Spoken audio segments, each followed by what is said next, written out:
Okay, good evening, all. Welcome to the Monday, January 31st, 2022, regular meeting of the Town of Easton Planning and Zoning Board.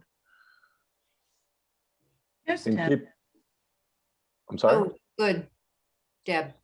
Oh, in keeping with an act relative to extending certain COVID-19 measures adopted during the state of emergency, signed into law by Governor Baker on June 16th, 2021, this meeting will be conducted remotely over Zoom.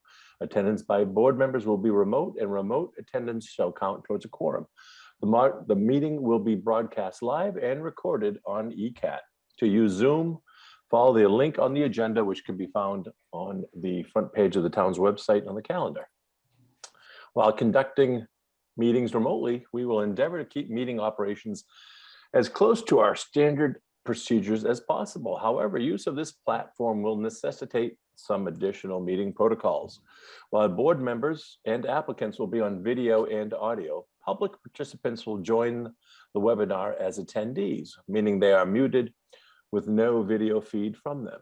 During the public testimony portion of the meeting, members of the public can be recognized by using the raised hand function on Zoom or make a request with the Q&A function.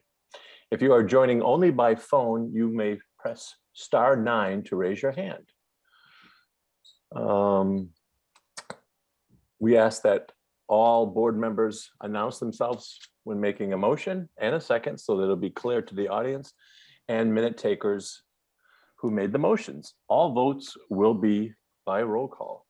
So to ensure we have a quorum, we will start with a roll call. Greg Strange present. Good to show you in here. Chris Anderson here. I am here. Deborah Balsaric here. Great, thank you, everyone. And since Bob Stetson is not with us tonight, Amos Kedem will be sitting in as a full-fledged member. Wow. Must feel pretty powerful hearing that. All right, so welcome all. Thanks for joining. First up, we have a continued public hearing, 58 Mill Street, Owl Ridge Estates, for the definitive subdivision and for the special permit estate lot. And I believe Mr. O'Shaughnessy was going to be joining us. Yes.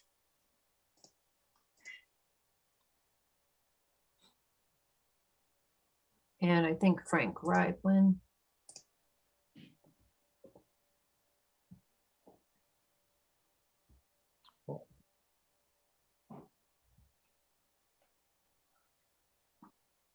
Hey, good evening, everyone. Attorney O'Shaughnessy, how are Good. How are you guys tonight? you? So if you just identify yourself, name and address for the record first, please. You got it. Michael O'Shaughnessy, attorney for KGM Custom Homes, Inc. My office is in Middleborough, Massachusetts. Mr. Chairman, with me tonight is Frank Rivlin. He's our land surveyor. Just to kind of bring the board up to speed. Last week, I had filed an updated waiver list with you folks. It was a separate document. The waivers were originally listed on the front of the plan, but your rules and regulations require a separate filing. I don't know if you've had a chance to look at them or not. The other component that I'd like to update you on is with respect to the Conservation Commission hearing. Last week, the Conservation Commission voted to approve the project and issue an order of conditions. So that was a step forward. I think this board had actually asked for that. What I'd like to do, Mr. Chairman, if you don't mind, is just to run through the waivers really quick, just to kind of bring you guys up to speed. There's about a half dozen or so waivers that we're looking for this project. One of them was from section 5.2, solar orientation in the report.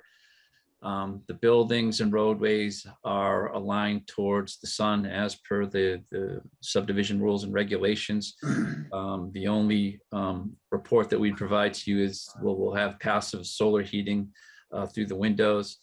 So we're asking the board to waive the filing of that report. In section 5.3.3, There's a requirement that we show trees that are 10 inches or bigger within 50 foot on either side of the proposed center line of the roadway. This is a forested area. There's a lot of trees. We're asking the board to waive that requirement. Section 6.2.2E deals with street design. This particular section requires a 25-foot easement at the end of the cul-de-sac in the event that it were to be extended to another way. We're asking for a waiver from this provision. This property is going to be subject to a conservation restriction that's going to be held by the Town of Easton Conservation Commission. This roadway will not be extended any further than what you've seen on the plans. Section 6.2.2F talks about at this end of the same cul-de-sac, granting a 30-foot right-of-way or a 30-foot easement, again, for the purposes of extending the roadway. As I just mentioned, we're not extending this roadway, so we're asking for a waiver from that provision. Section 6.2.4 Table 1 has a requirement that on a local street, one sidewalk be provided 4 foot 6 inches wide. We're asking the planning board to waive that requirement. As part of our process with the Conservation Commission, we've tried to reduce the amount of pavement in the roadway width, and we're asking for the planning board to waive this requirement as well. And the last two waivers have to deal with the water main in section 7.2.3.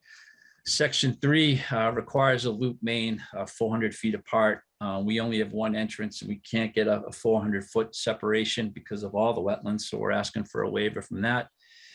And the last waiver we're asking for is from section 4, that same section, allowing us to dead end the water main at the end of the cul-de-sac. Again, we really don't have an ability to loop the water system, and the regulations won't let us bring it back down the street to create a looped main. But that's essentially it for waivers in a nutshell, unless Frank seems to think I missed something. If not, our plans haven't changed from when you folks last saw them 2 or 3 weeks ago. I believe the review engineer has signed off on the stormwater design, and we really do not have any new information to present to the board tonight. So that's all I have to say on this project at this time. I'd be happy to answer any questions the members may have. Okay, thank you. So, so the plan we looked at last is the plan that was approved by Concom, just to clarify. And the only thing different was your list of waivers, which you just read, correct? That's right. Right, okay. So Stephanie, I don't think you did an additional report, right? But do you have any? I did do an update report, but basically it stated that the applicant had submitted an updated waiver request. I don't mean to correct Mr. Attorney O'Shaughnessy. However, I think the only difference in the waiver request from what was submitted originally with the application was the request to waive the sidewalk requirement. And the stormwater review, Woodard and Curran did complete their review and confirmed that the stormwater design complies with the stormwater standards. Okay, so peer review has signed off. Yes. Okay, great, thank you. Board members, any questions or comments for the applicant? I had a question, Stephanie. I don't know if you might or anyone might be able to answer it. So the waiver for not including trees that are 10 inches or more that, forgive me, I think you said that are within. Those 50 feet of the center line of the roadway. Right. So I'm not sure, a lot of these subdivisions, a lot of the land is often clear cut anyway because of the septic and requirements of the foundation. And so I'm not sure if that's the case in this instance, but I'm just thinking if there's no way to know I think the idea would be to preserve as many trees as possible. So without them being located, how do you know that that is the case? We are preserving as many trees as possible. Frank, please correct me if I'm wrong, but I think the site's about 25 acres in area. And we're putting, or maybe it's 15, or whatever the number is, we're restricting about 70% of the parcel is part of our filing with Natural Heritage. This was similar to Barren Estates across the way, where we had to restrict and preserve about 70% of the land. And as I mentioned earlier, the Conservation Commission has agreed to hold that restriction. So we are preserving as much of the land in its natural state as possible, except for the roadway, where the roadway is going in a portion of the house lots. Well, I guess I'm just wondering, like, how are the trees identified, and how do we know? What's being preserved? Yeah. We will be filing a conservation restriction plan that'll identify the area on the site that is to be preserved and cannot be further restricted. It'll be a Mets and Bounds plan that'll have to get approved by Natural Heritage. And typically we can share it with you folks and in the Conservation Commission. And it gets recorded at the Registry of Deeds, and it's there forever. So Stephanie, in the past, I know you have a Conservation Commission background as well. Is this a waiver that would be typical? So I think that's really up to the board to discuss and consider. I think what Attorney O'Shaughnessy is saying is that a portion of the land is going to be preserved because of the conservation restriction that's needed because of the endangered species habitat. I think that might be a little different than what you're saying, Deb, which is along the roadway and within the lots that are being developed, are there trees that would be preferably preserved? And again, I think that's a discussion for the board. May I ask the question differently? What is, I will assume the question should be, why not to mark trees that are 10 inches? And I will assume it's because there are so many of them that is a lot of work to do it. Is that the reason? Go ahead, attorney. The waiver is not to show them on the plans. There's nothing in the regulation that say they have to be preserved. It's just showing them on the plans. Right. That's the waiver we're requesting. I mean, if you folks want us to show on the plans, I think I mean, we can do it, but it's a lot of time and money and effort for, I'm not sure what it really gets at the end of the day. Let's put it this way, given that you've gone through the meetings with Natural Heritage and the Conservation Commission, can you show the most recent, kind of where you are as far as those protected areas are concerned? I know you have some areas with Natural Heritage. Sure. If I could just jump in for a second on the trees, I just want to, this is something we've waived quite often. I think, I don't know, this predates my involvement with this board. I assume it came around at one point because, we like our rural setting. We like to save trees when we can. But as is so often the case, when a road is paved, or a road is constructed and drainage is constructed and grading, if you remember, much of this site, the existing grade is well below the finished grade, which pretty much eliminates, if there are any trees, substantial trees that would be within, a couple, would be far enough away from the street not to be disturbed by the construction, but yet they'll get buried. You can't bury the roots of a tree. It'll kill the tree. So I guess in this case, as we have done in the past on projects with Natural Heritage, we've realized, okay, a lot of the trees along the road are going to be destroyed because the grade's coming up, but there are large swaths of protected land here that will stay in virgin state. So if that helps answer any of that for anybody.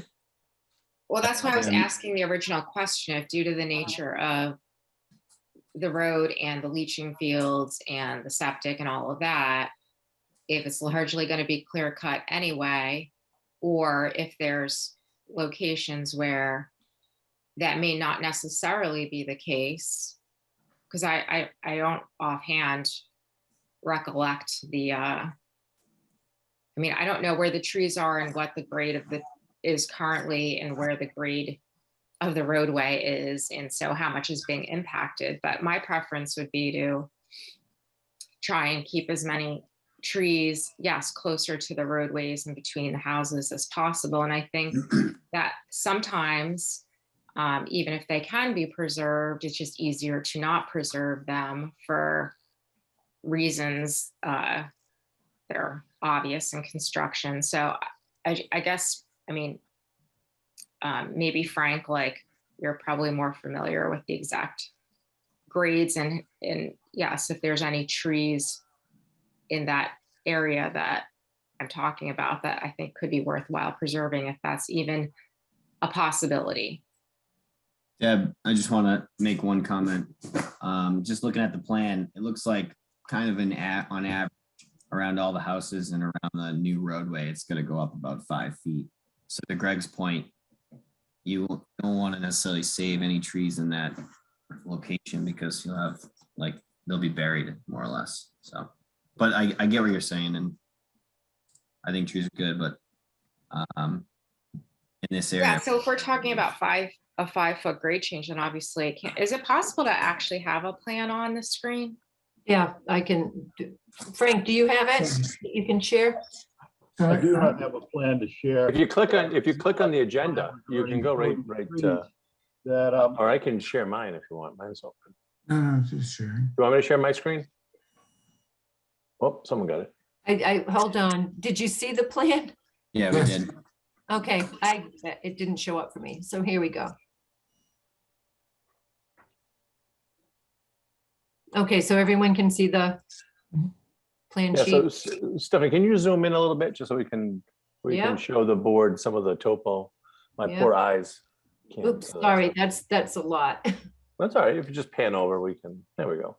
So we can see the roads, 185. Here we go. Yeah, The finished roads, 185, 184, in that neck of the woods. And you can see that leaching area right to the left of Stephanie's, I was gonna say Stephanie's paw, Stephanie's handprint is 185, and existing grade there is someone help me, find me. It's Okay, about 181. 181. So here's 180. 25.5. So it's 180. So you can see, yeah, so Chris's point, so right there, for example, it's coming up 5 feet. And as I recall, that's pretty uniform over the course of this. You can see over by this house, lot 6, Yeah. look at the existing grades, 182. The finished grades 186 at the house. So, any of the trees within, and then to the left, there's the detention basin, which is obviously going to take all the trees down. So there's really no trees that are going to be remaining in the area.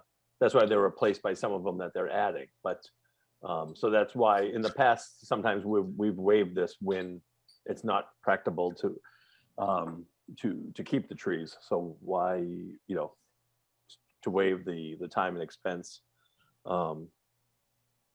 of locating them. Excuse me. Is it 181 right in front of lot 1 to the left of the leaching field, which? Yeah, that's existing grades 181. Yeah, and then you can see the street's 184.5 right there. The finished grade at the Oh, yeah, house I is see it, okay. finished grade at the house is 185. Can you see they all have walkout basements, or at least partial drop down basements? I don't know if it's a walkout. All right, so basically we're not saving any trees along the roadway or in the fronts of the houses. Correct. Right. Thank you, water table. And any land in the next, just answer this then. Is it your expectation that any of the land belonging to the lots will be subject to the natural heritage? Well, I know maybe the wetlands will, but the natural heritage restrictions. I don't, It's possible. We have to finalize the plan. It's possible, like the rear of the property along maybe lot 5 and lot 6 Mhm. may be captured by it. So the big lot was like the Frank may 80,000. be square- able to better to speak to it than I can, but the majority of the site is going to be protected. So you guys don't know, you haven't talked to Natural Heritage about that or the conservation? Oh, no, we haven't developed the plan yet with them. No. But we know this is a take and we got to do it. And basically what you see there is the limit of work. So all the work is confined to the area shown in the plans there. And then through the conservation process, we've got some enhancements and all that other stuff, like plantings and stuff to keep the habitat, the wildlife habitat, being able to, cross through one side of the road to the other, to be able to get to the rear where there is a off-site vernal. The conservation restriction land is contiguous to land that is owned by the town of Easton and some owner unknown. So it's a good location for it. So the town will still have control over it, except for the area that we're developing right now.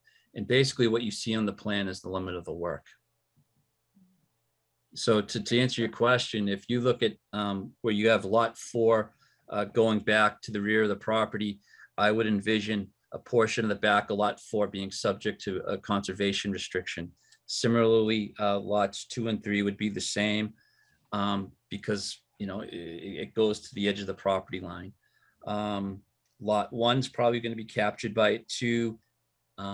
In lot 5, lot 5, where the cross-hatched area is, that's going to be part of our CR as well. And maybe lot 6 is not going to have any area restricted, but that's generally the rear of the properties will be subject to the CR. Thank you. Yeah, so that's right. So besides the roadway and the homes and small portions of the yard, it's going to remain undisturbed for the most part besides that and the one. Yeah, that's right. Like across the street at Barron, the front of the lots are basically developed, in the rears are protected and they stay wooded. Okay.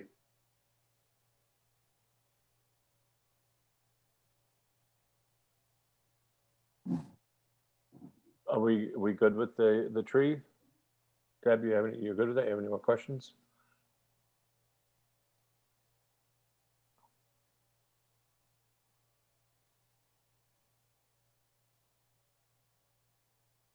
Deb, anything else? Oh, am I muted? I wanted to ask about the sidewalk. So it's part of the conservation committee to try to eliminate that because the impact to environment, is that the main reason? And doesn't need to be paved. It can be pavers, for example, or some other arrangement that is more beneficial. So from my perspective, if there were sidewalks on Mill Street, maybe I think it would make sense to bring a sidewalk all the way down. Although at the where we cross the stream up front, it gets very, very tight. It would be an interesting exercise.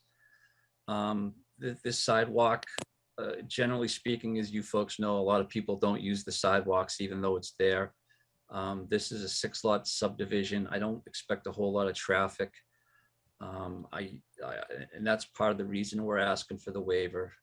If we add another sidewalk, then we have to look at the drainage calculations again. And, I'd prefer not to. If there was a benefit to the subdivision, So, Tell the client Attorney if it Strauss, I'm makes gonna sense. stop you there before you dig a hole. Because I was going to say, I've done, if you recall at the last meeting, I guess I was probably mad at myself. In that, and I learned, going forward, if we ever have another project like this that, we haven't continued for, 2 or 3 years, and I know it had, it wasn't, it was for a whole host of reasons. It wasn't neglect on your part. But I'm going forward, I'm going to request that the applicants withdraw without prejudice, and then come back, because what happens after the 2 or 3 year hiatus, we were given a very quick presentation, which unfortunately went down the rabbit hole of drainage calcs, which really isn't necessary given the amount of peer review and staff review given. And I think it was probably 11 o'clock at night. I think we were all, and I was looking at a plan that showed a sidewalk, but it was an alternate plan or whatever. But having looked at it since we last met and I went back and watched several Concom meetings. And so I understood, and given the nature of this site and ACEC and all, I understand why they wanted to get rid of why they'd like to eliminate the sidewalks. And I'm okay with that personally, but I'm not okay with, and I was going to say to the board tonight that I'd be okay with this, but knowing that we're not setting a precedent here. I don't believe that a sidewalk being eliminated because the feeder street doesn't have it, or that there's only 6 lots, because part of this limited impact development that we go along with, the roads are pretty narrow and barely the width of 2 parking spaces. So, a car coming and a car leaving are going to pass each other often, especially as folks are going to a school bus stop or walking a child. So if the case is being made that we should eliminate the sidewalk for the aforementioned conservation reasons, I'm in favor of that. If it's because we think it's a luxury that we don't need because it's only 6 lots and Mill Street doesn't have them. Well, Mill Street was built in 1822. That's the reason it doesn't have sidewalks.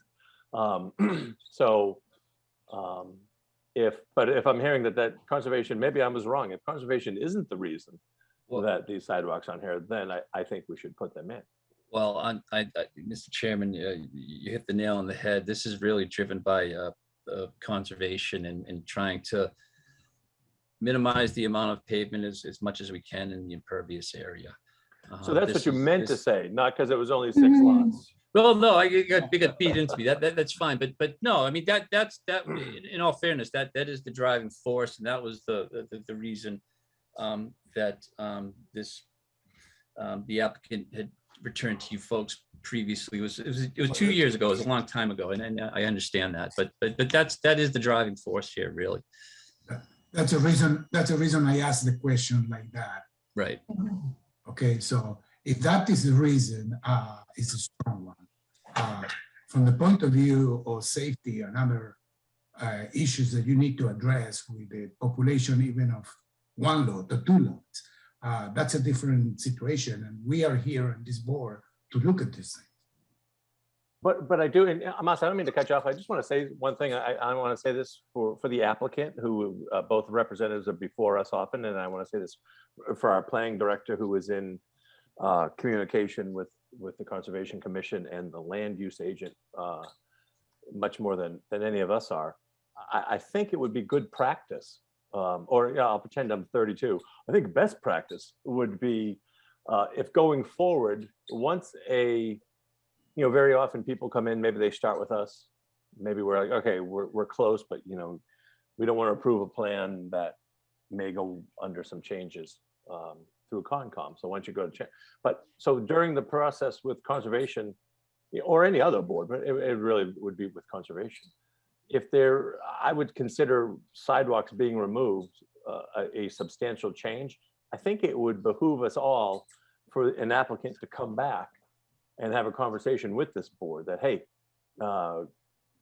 Conservation Commission wants us to remove these sidewalks because it's not fair for us to simply vote for something just because Conservation Commission did it. I understand they have their bylaws and their charge as we do ours, and we can all work together in concert. But I think it would be much better if it could be presented to us early on before plans are complete and peer review is complete, so that we could have a thorough, fair, and robust discussion of safety issues, aesthetic issues, whatever. So you're all involved in this a lot. I would just ask you to think of planning board next time you're in this situation.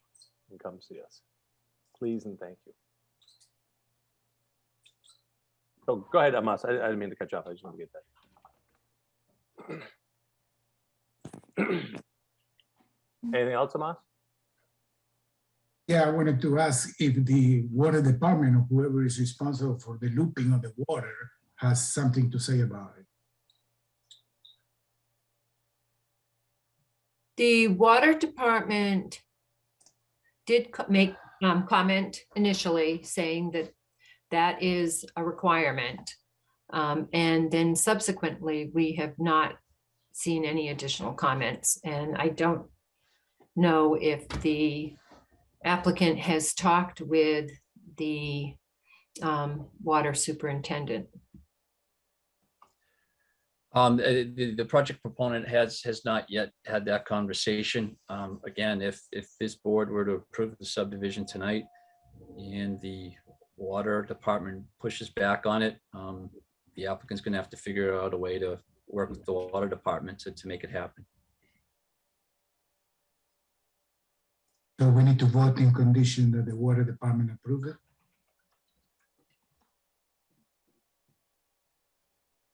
I mean, I believe that the board has voted to waive that requirement in the past. We have in the past. I want to say it's mostly following on a comment back from water department. But I think this is the typical process, is the water department says that they prefer to have it looped. And then if there are no alternative for the developer, given the land constraints, then we typically waive it. That's my recollection, but. because I don't see any, I'm on permit eyes, and I don't see any comment from the water department. I thought we had one, but really, there's back to 2019. Oh, there's a, yeah, on 2019, when it was originally submitted, and I believe was then withdrawn and resubmitted because of a lack of quorum due to attendance at meetings. But in that, back on that date,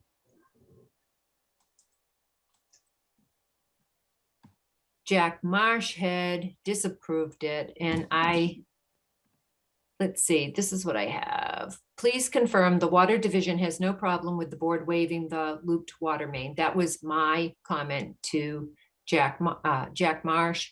And his response, let's see, is it possible? He said the water division requires looping of the water mains whenever possible. Is it possible to loop to Peabody Drive? And I believe in one of the earlier meetings that was discussed, and I think, Frank, can you talk to that? Looping to. Yes, I can address that. There's two lots on Peabody Drive that abut the subdivision. Both are private ownership. I do know that the developer has reached out to at least one of the lots and did not get a response back at all after numerous attempts.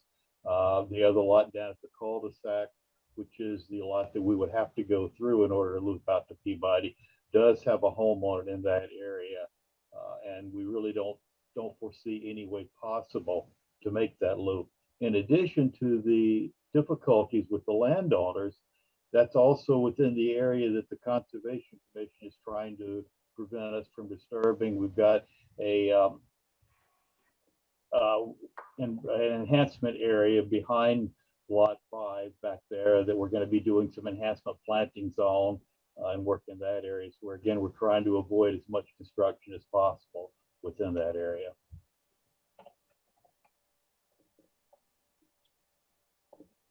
Stephanie, would you have an issue with how things work inside town hall if this board were to vote in favor of the project and just leave responsibility for correspondence between you and the water department and the developer? No, I wouldn't have a problem with that. And I think, based on the comment, if it's not feasible to loop to Peabody Drive because of a lack of response from the property owners, and also the fact that it would, if it would be located in that area that you're trying to have the, hold a conservation restriction over, that would be acceptable.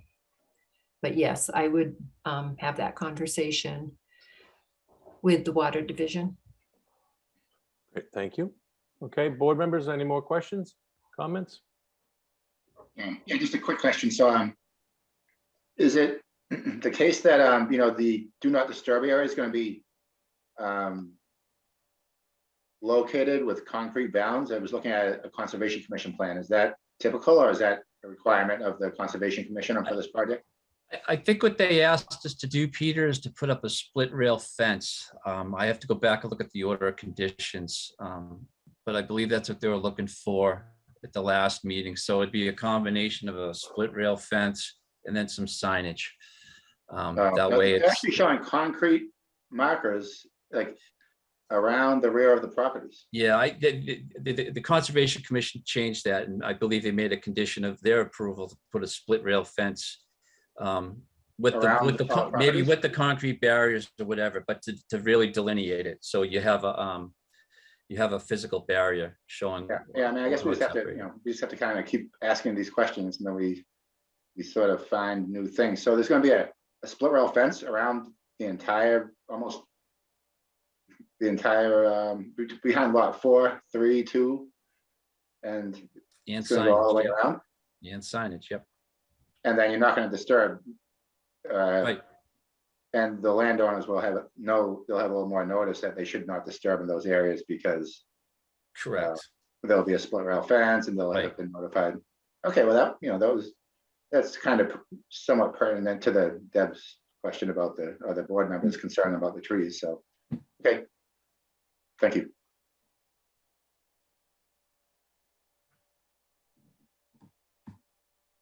Board members, any more questions before I go to the public? All right. Hearing none, any members of the general public online, if you wish to chime in, please raise your hand.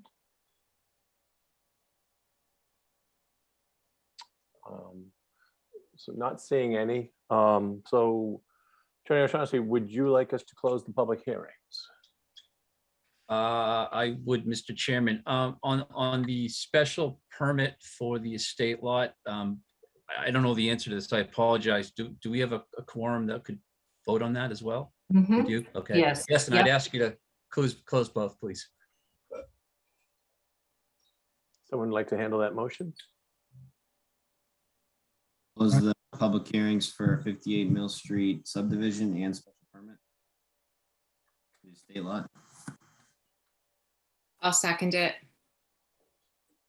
Any further discussion? Hearing and seeing none, all those in favor of closing both public hearings? Strange, aye. Sharon, aye. Anderson, I. Kevin, I. Balsaric, aye.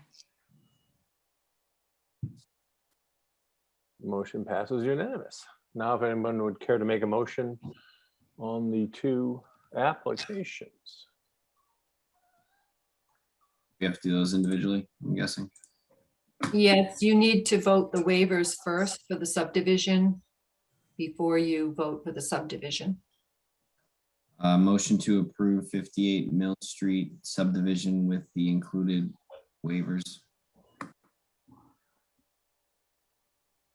So we're voting on just the waivers. Is there a Just the second? waivers. Second, Kevin, Any further discussion?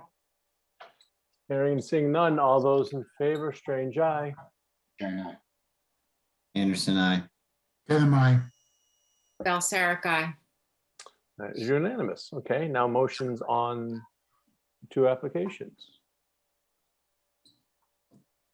Motion to approve 58 Mill Street subdivision. Is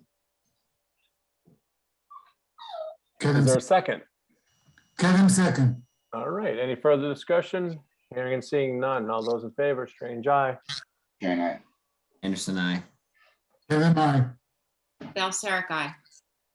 And lastly, motion to approve the special permit estate lot for 58 Mill Street. Sam second. Any further discussion? Hearing and seeing none, all those in favor, Strange, aye. Shane, aye. Anderson, I. Kevin, I. Bill Sarah, aye. Passes unanimously. Thank you, gentlemen. Good luck. All right, guys. Have a good night. Thank you very much. You as well. All right, jump back to the agenda here. Thank you one and all for your help on that. Oh, all right, we have a continued public hearing, special permit for duplex 21-259, 3537 Poquonticut Avenue.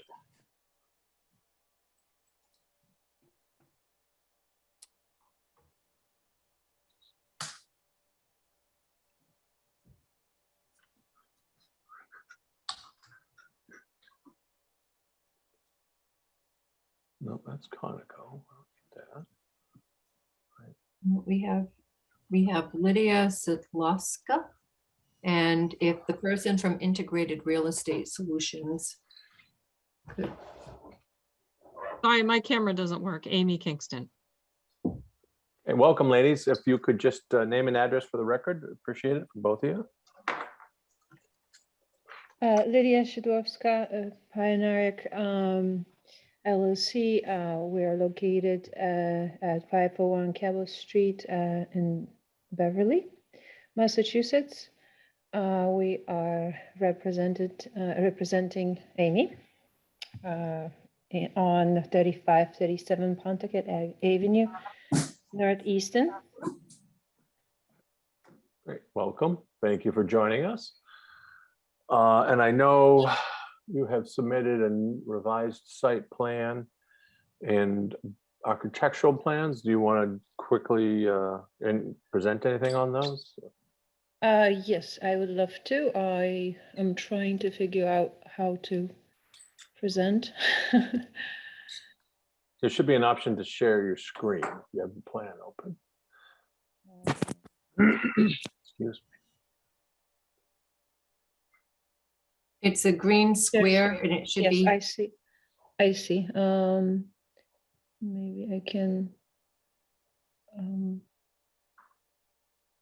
I want to see if I can share all, but I think it's only one by one. Can you see this? Yes. No? Okay, perfect. Okay. So we went through the comments and added some detail to the drawings, which were being developed at the time, but we haven't had a chance to show them. And these are closer to like permit documentation. So we have put some color for you. We had added some specifications of the windows, which I can talk about a little bit more. On this sheet here, you see the back of the house, and that's probably not what you're interested in.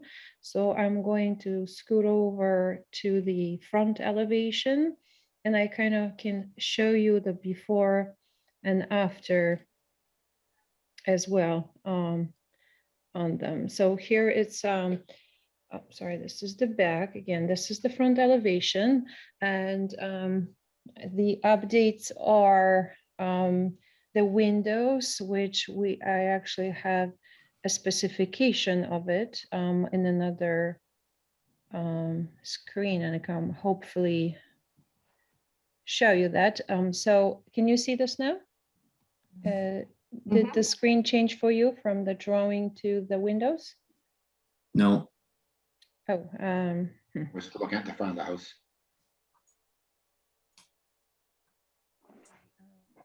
okay, yeah, I have to keep switching. Okay. Yeah, you have to, oh, there you go, so- good. Okay, perfect. So these are vinyl max windows with the colonial style look with the simulated light that we're going to, that we're proposing to use. These are, this is the actual specification of it. Now let me switch again. Okay, So the trim board, we're going to do that in the hardy color white. And the roofs are asphalt shingles. And the color is indicated here. It's a dark gray.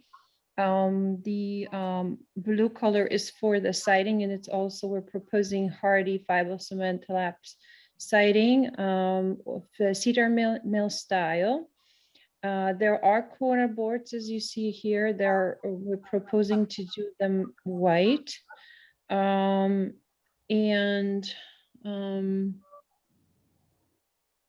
the portico side, which is the front, we also specified the columns and the wraps from Brasco book, very kind of the classical look. There is an existing stepstone that are going to remain. And we also specified the door, which is from Simpson with a barrier entry door with similarly divided lights as shown, or similar to this one if it's not the exact one. And it's going to be in the historic red color. We also added some details if it comes to the eaves and rakes, which you previously asked for. So the typical details will have a 1x4 and a 1x10 with a gutter mounted to it. The gutter would be aluminum. And this is the detail that will go underneath with some soffits. And the overhangs might be adjusted based on the condition, because sometimes things in field don't quite work out like the drawings. So we can figure it out based on the actual condition when we see the job in progress, but it will be similar to this. And some other details that we have is the portico and how it's going to be built.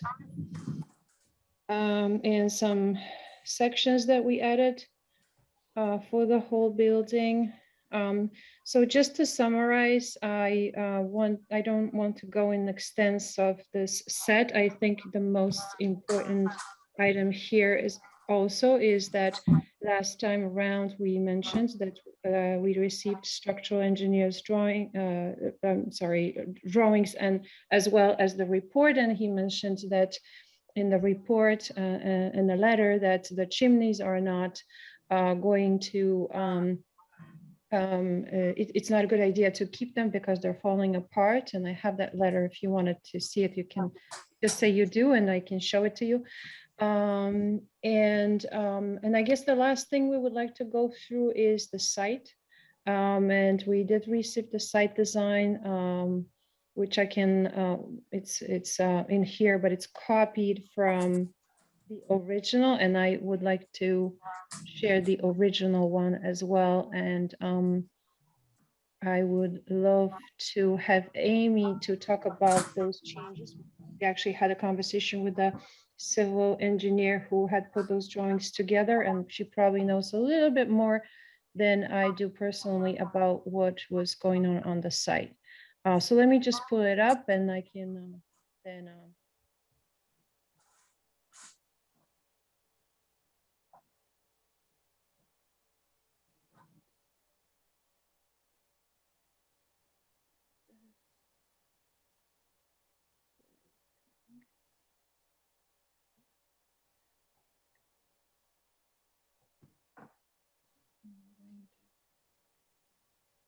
share.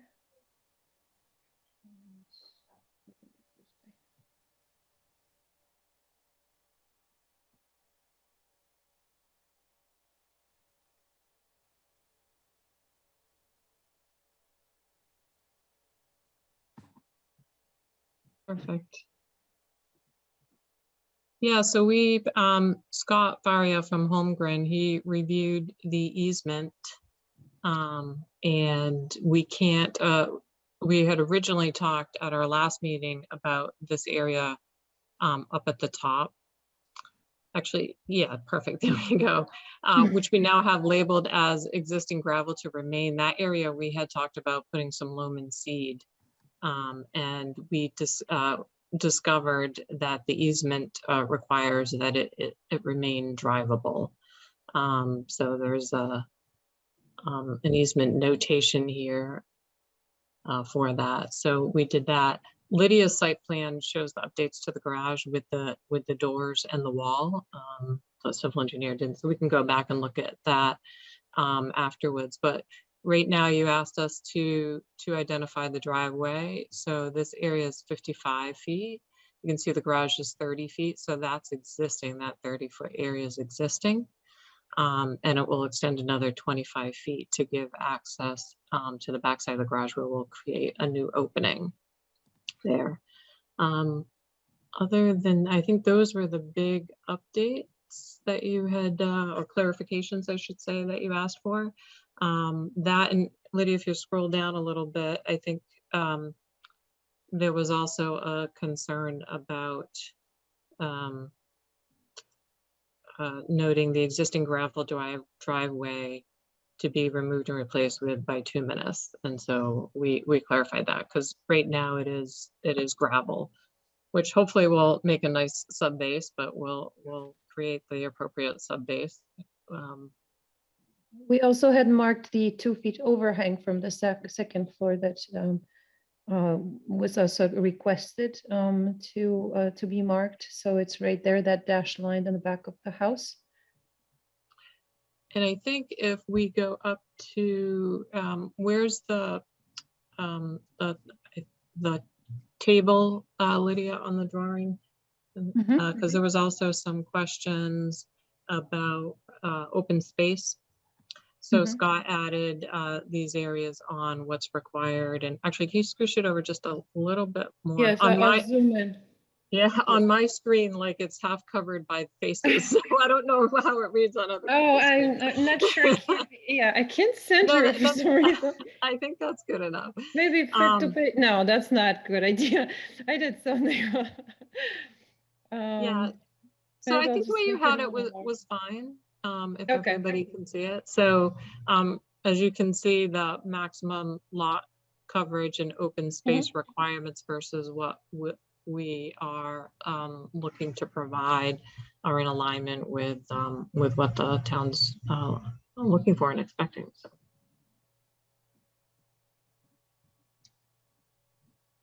Yeah, it's open space is required is greater than 50%, provided 71%. Building lot coverage, they 20%. Well, it's no more than 20%. They have 9% coverage. So, and open space is similar. Or impervious is similar. So I see the plan that you're presenting is different from the plan that was submitted. Right. Because to the point you talked about, the plan that I reviewed that was submitted to the town, the hatched area called out, portion of gravel driveway to be removed and replaced with loam and seed. Now you've added existing gravel to remain. So Stephanie, since we are changing the use of this a lot, if we were to approve this and improving it, do we run into trouble with common driveway? Ooh, this is a strange one. I'm not, because that's a good question. And I have a couple of questions related to this. Well, go ahead. I didn't mean to cut you off. No. I was going to ask you. Aaron Waluka, whose property benefits from the easement, stopped by my office last week and said, you can't change this. This is my easement. But in looking at the plan that was originally submitted, and I'm going to, Lydia, if you could stop sharing your screen for a moment, because I have both, and I want to show the plan that was submitted last week after the previous meeting that shows the easement. So can everyone see this? The plan. That plan dated January 21st? Yes. And if you see these dashed lines right here, that indicates, or it appears to indicate, the extent of the easement from the property line. Right now, the driveway comes off and is out, appears to be outside of the easement. You can see it's outside of that line. So the first question I have is on the plan that was just submitted today, that dashed line is no longer present. And my question is, and I tried to reach Scott Faria at Holmgren's office to ask why that was eliminated and what really is the extent of the easement. They don't even have the 20-foot reference that you see on this plan. Do you have a copy of the easement? I think it relates to, Stephanie, the wording of the easement. Let's see if I can. Well, again, that just came in today, and I certainly did not have time to go through and read it. And we didn't even know it If existed. it's a meets and bounds, I mean, that really is hard for me to interpret, as opposed to a plan that shows. But in any case, I think that's a question. And then Greg, I think that's a good question. Does it become a common driveway if it's actively used? I mean, It's not really a common driveway, it's an easement. So I mean, it would be an existing non-conforming use. well, they're accessing their property from their own property, and there happens to be an easement on it. You know, it's not necessarily, doesn't have anything to do with them being able to pull into their lot and park somewhere. The way I think about Them it. being who? Which parties are you talking about, Peter? Oh, I'm sorry. Oh, no, just, But here's the problem. See, if there was just, because we're not, forgive my lack of legal ease, but we, you know, we're not really a party to private easements. Normally an easement is, you know, listed on a plan, utility easement, access easement, you know, whatever, right? But in this case, we're changing the use of a lot or through a special permit or being requested to. We're adding a paved driveway, you know, improving the lot with you know, the paved driveway. So the question I have, and Stephanie's point, I didn't even pick up on that. I'm going by the 21st plan, which doesn't show. So, just let me finish, please. okay, sure. I'm going by the plan from the 21st, which shows, right, that the gravel driveway outside of the easement. So now common driveways, which isn't even applied for here, just because you have an easement doesn't give you a right to a private driveway. And if there's one that's pre-existing, that's fine, I guess. But now that we're improving this driveway, does it become a liability to this board that this undersized non-constructed driveway needs to be constructed to match the new driveway? You know what I'm saying, from a liability standpoint, Stephanie? I'm kind of thinking aloud on this. This is a pretty unique situation. Yeah, and Greg, I don't know the answer.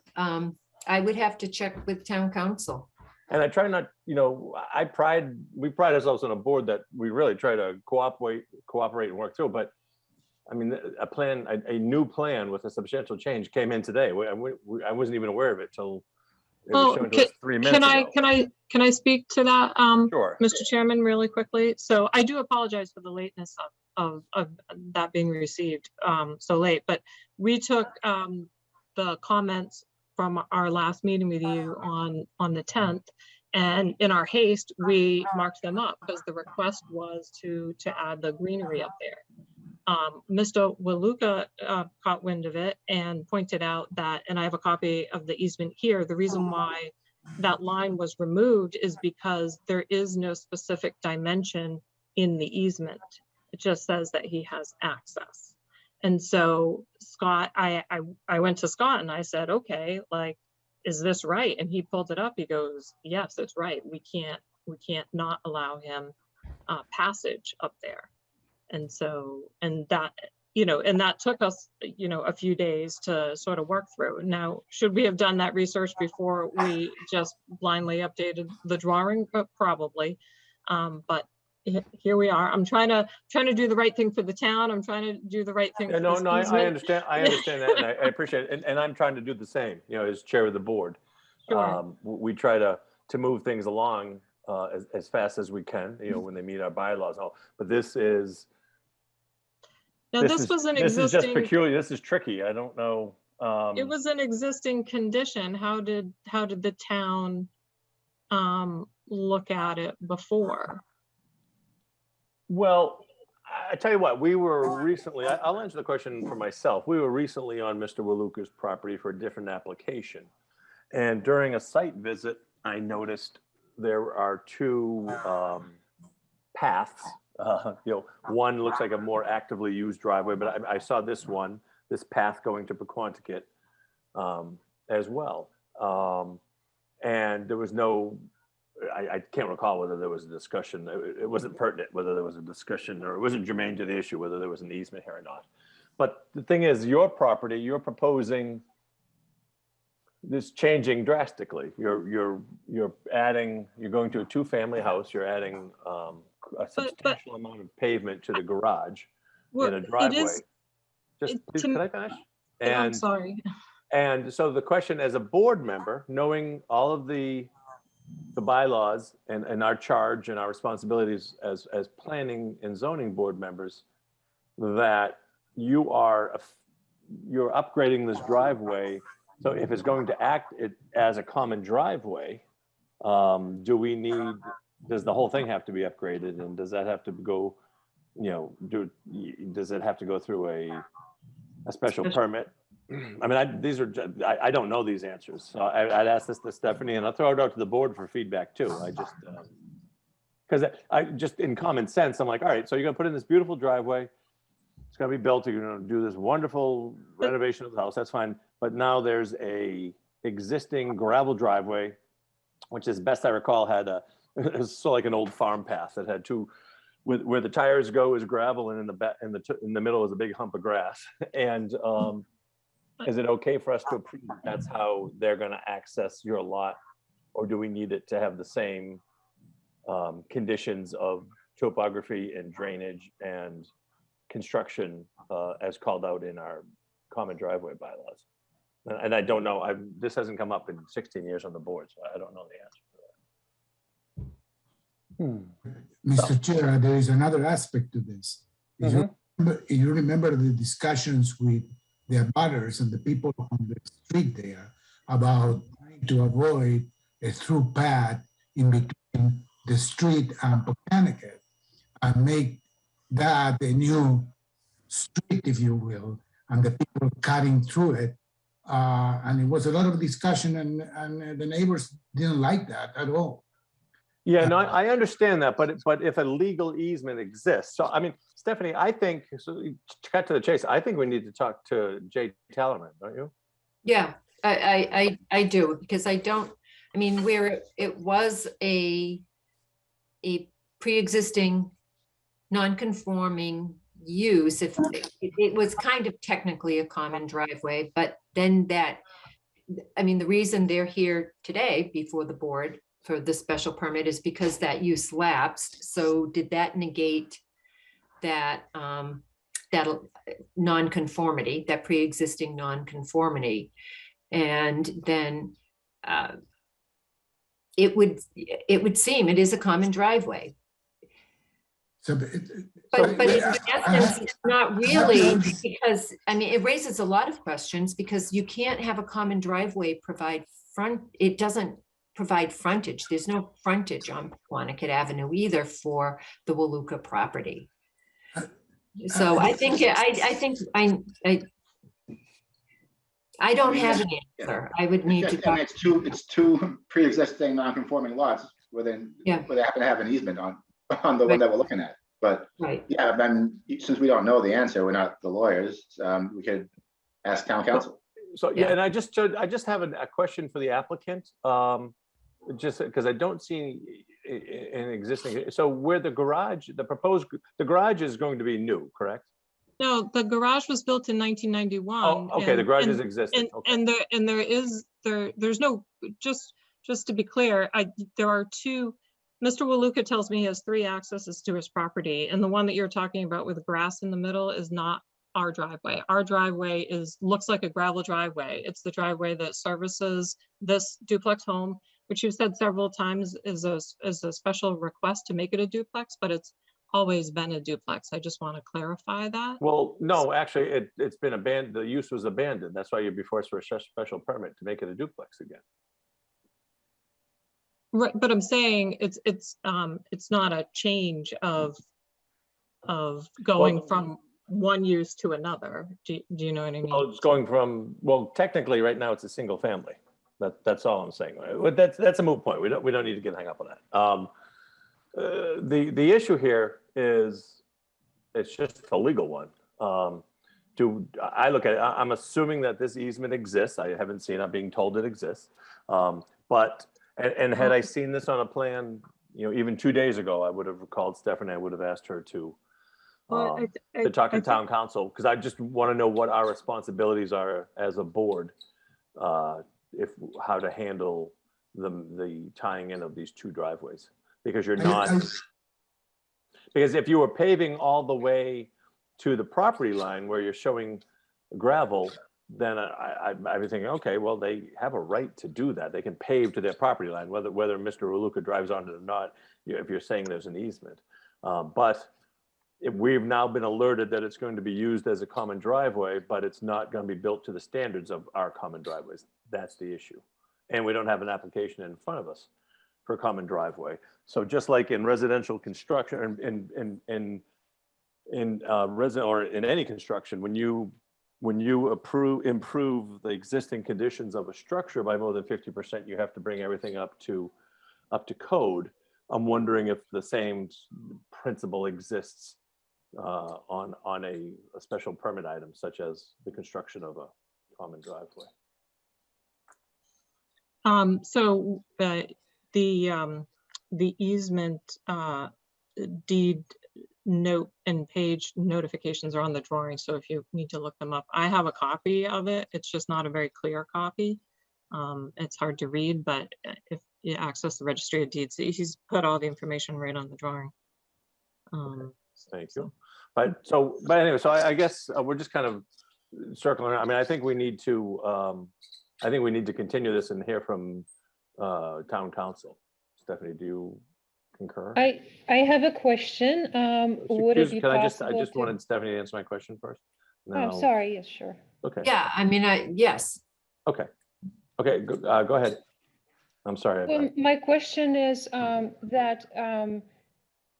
would the applicant be able to go through this without necessarily calling out asphalt, but just a permeable surface for right now? And if she needs to apply for separately, that would at least isolate the 2 issues that we have in here, because or do you think that wouldn't be appropriate?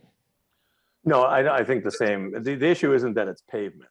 So the issue that it's being expanded, I mean, the issue is what we've expressed. And I'm hearing from the director of planning for the town of Easton that she agrees with my question. So I think we should just move it on to town council so we can know how to proceed. I think what you want is an answer that then you can stand on, because Yeah. I think it's so unusual, I just right. don't know. And I think really if the use hadn't been abandoned and and town council may say it's an easement, it stands, and it doesn't matter whether the use was abandoned or not. But I don't know that answer. I don't know if the board needs to require a separate driveway for your property. I don't think the board can say the easement can't be used. I would be surprised if town council said that, but it's whether it can pass over a common driveway that serves 2 properties, the one benefiting from the easement as well as your property.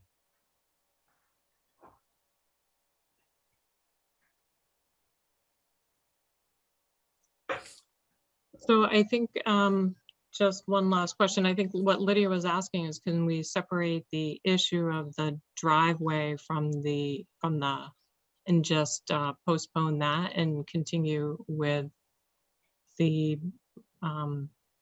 building, the dwelling itself?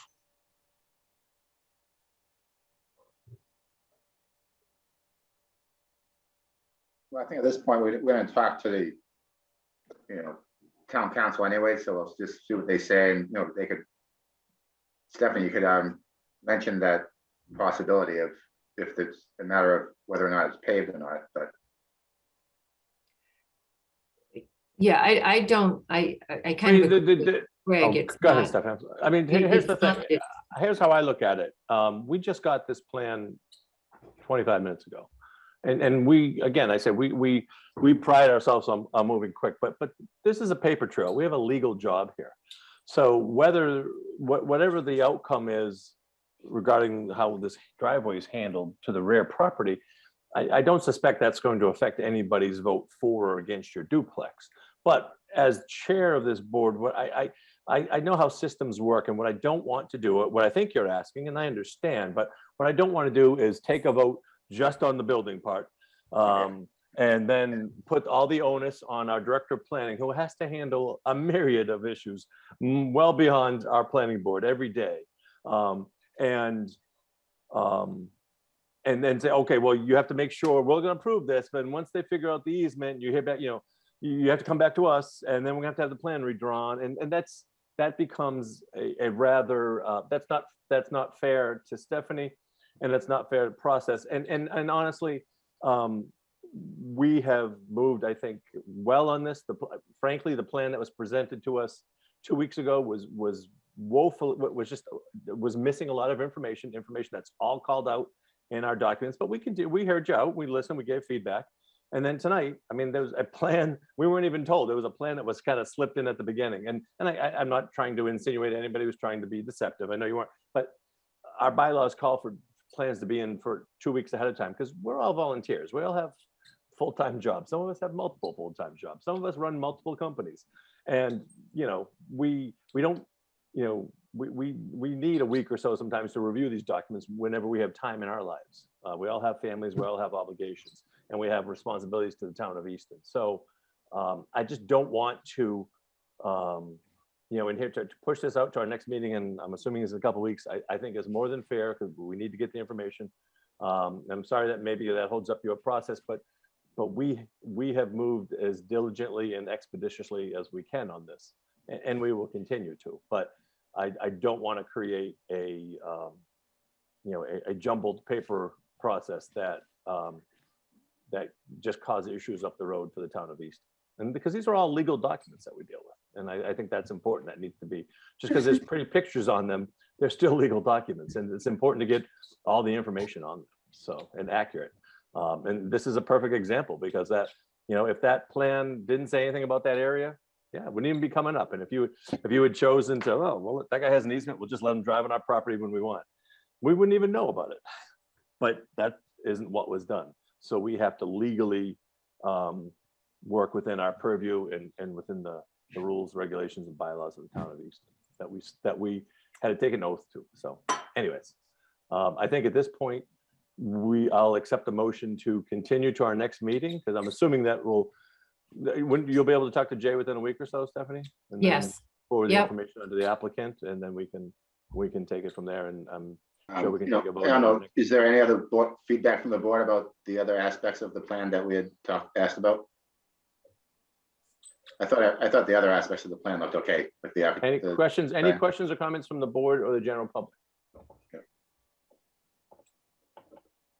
No, I don't see any. So I'll entertain a motion to continue. Motion to continue to next meeting. Second. Second. I think Peter got that one. Any further discussion? Hearing and seeing none. All those in favor, Strange eye.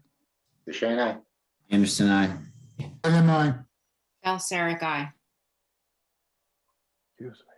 Great, thank you. And we'll see you in 2 weeks. And Stephanie will be in touch.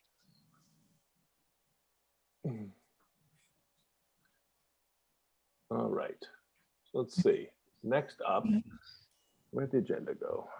There we go. Okay, so I need a motion. I should have announced this earlier. Sorry if anybody was listening. We have received well, it's listed on the agenda. So 20 South Street, Old Forge Common, the continued public hearing. We have received a request to continue to February 14th, 2022 from the applicant. Someone wants to make that motion? Motion to continue 20 South Street to February 14th. Kevin, second.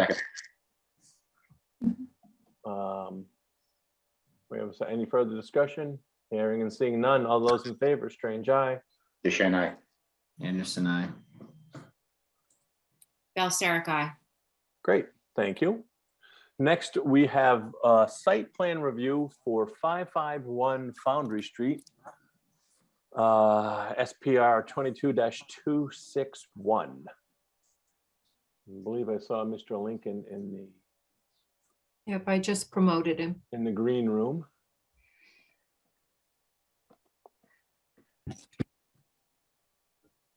Candlestick.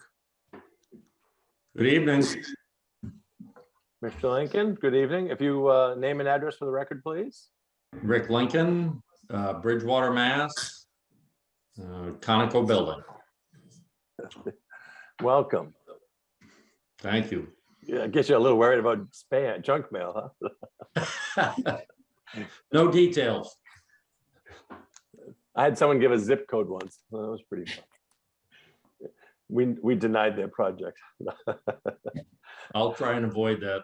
All right. So, all right, you are here to talk about, I guess this is site plan review. Excuse me. That hurt.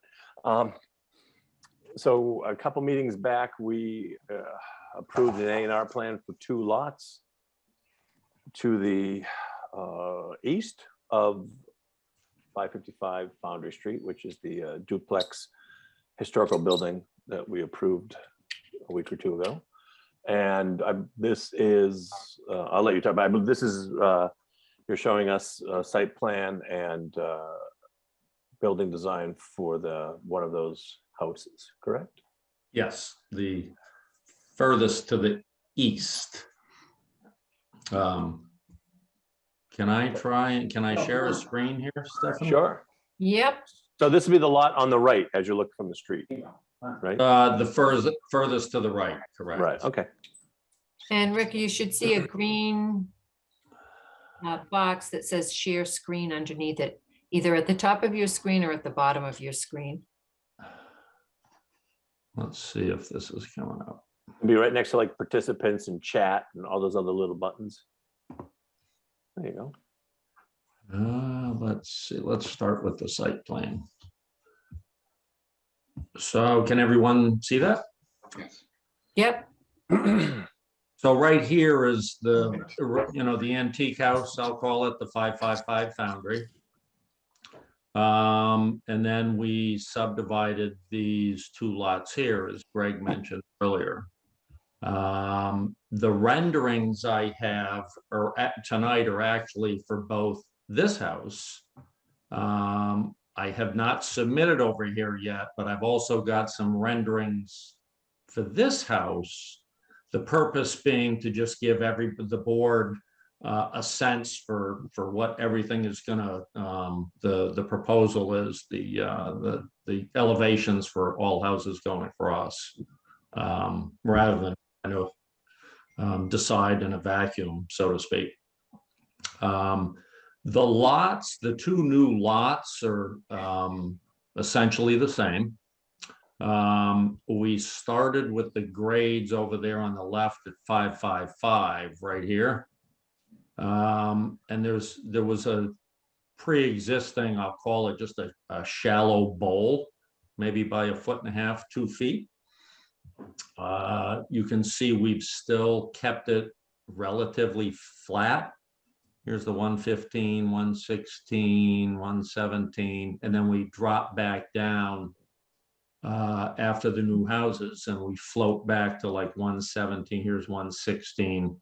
So all the grades kind of tie into the abutters all the way around in the road. So no dramatic grade changes at all, with a real slight pitch away from the houses, as we would all expect, you know, to get the water to do the right thing.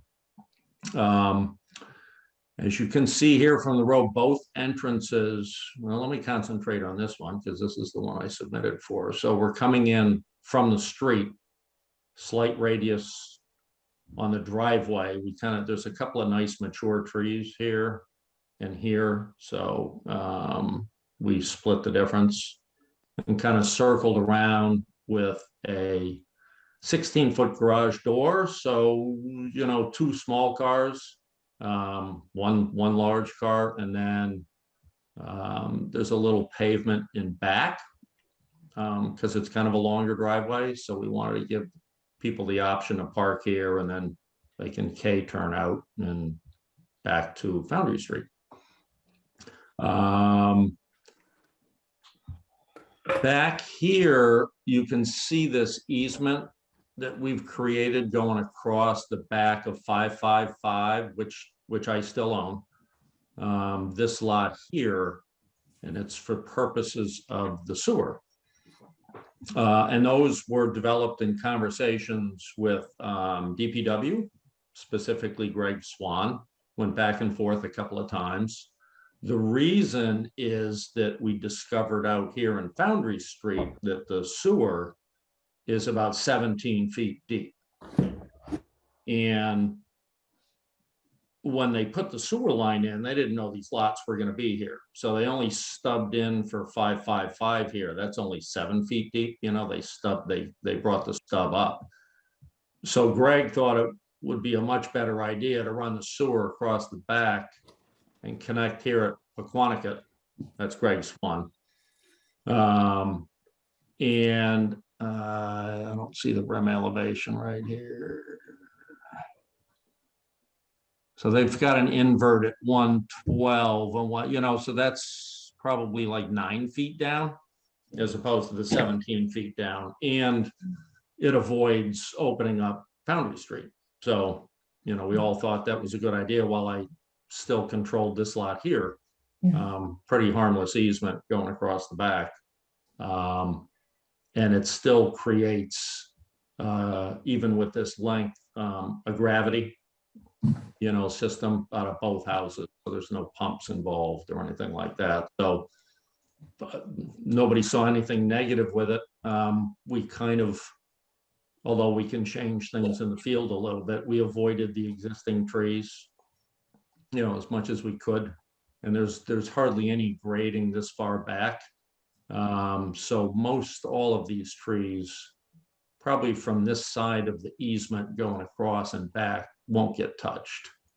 All of these trees are much smaller around here. I think the guy that owned this, or the family that owned that for the last 30 or 40 years, planted, you know, like several fruit trees and things like that.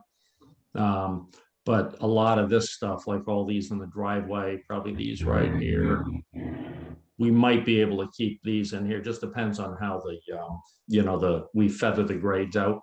So it'll be close.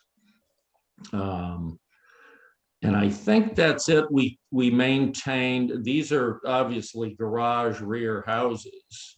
So because you can't get a slider out to the rear, you'd be going right out into your garage. We've proposed some granite steps off the side, and then we'll end up doing like a hardscape patio here with vegetation around it or something for the potential buyers or potential residents.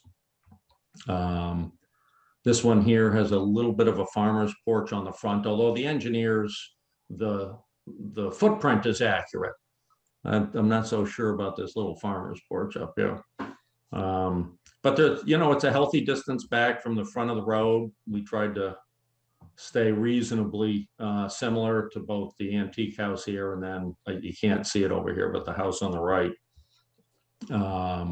So all that stuff works. You know, distances between the houses are all very similar, and I think all that will lay out and landscape really nice.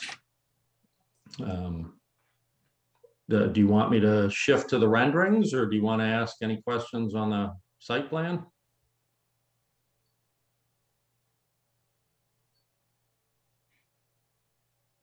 I think that's a good idea for the sewer, but I'll let you keep going. Go on. Greg, I think you're muted. Sure, go right ahead. What, go to the renderings? Yeah, I mean, any more questions? That's right, I forgot you guys didn't hear me ask that. On terms of the site plan? Everybody go, yeah, so Rick, go ahead to the house, Okay. please, and thank you. So this is the proposal for 551. We've been back and forth 3 or 4 times, you know, my team. And some of the original plan, the architect was, there was some design elements that none of us liked. So he added a window up top. So what this is, and I'm certainly not an architect, but with the heavy trim, you know, the heavy rakes and some of the, at least the main part of the house there does evoke, you know, the federal style, which is the antique house there on the corner that I have. Obviously, there's a little bit of a, I guess people call it a modern farmhouse. There are some elements. These folks really wanted the farmer's porch on the front, but we kind of kept it to this half of the house. It's kind of a shed roof here on the side, which, you know, the inside there's a kitchen back here a little bit, and then up in front there's a big eating area and everything. But that roof line allows me to lift the inside ceiling a little bit, whether I put wood beams in there or whatever. So that's that. How do I change the page here? Just like that. There's a side shot. You can see the garage in the rear. I thought he did a reasonable job on the rendering too with the landscaping. It's not perfect, but it's not too bad. No shutters, black, you know, surround on the windows and black muttons, which is what I'm doing on the, you know, the antique house on the corner there. There's a lot of windows here. Not a great fan, but it's a sunroom that these folks wanted. So there's a bathroom back here, a couple bedrooms up. Let's see. Another shot of the side. Not sure I'm a fan of the 2 siding materials. So this is the driveway side, obviously, and here's the other side with that door coming out. Those are supposed to be granite steps. Patio will probably be a little bigger than that. This is their master back here. So that is it for that house.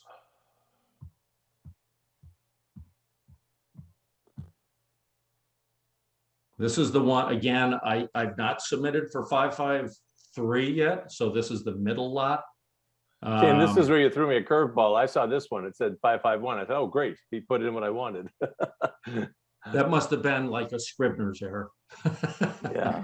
So let's talk about 551. Okay.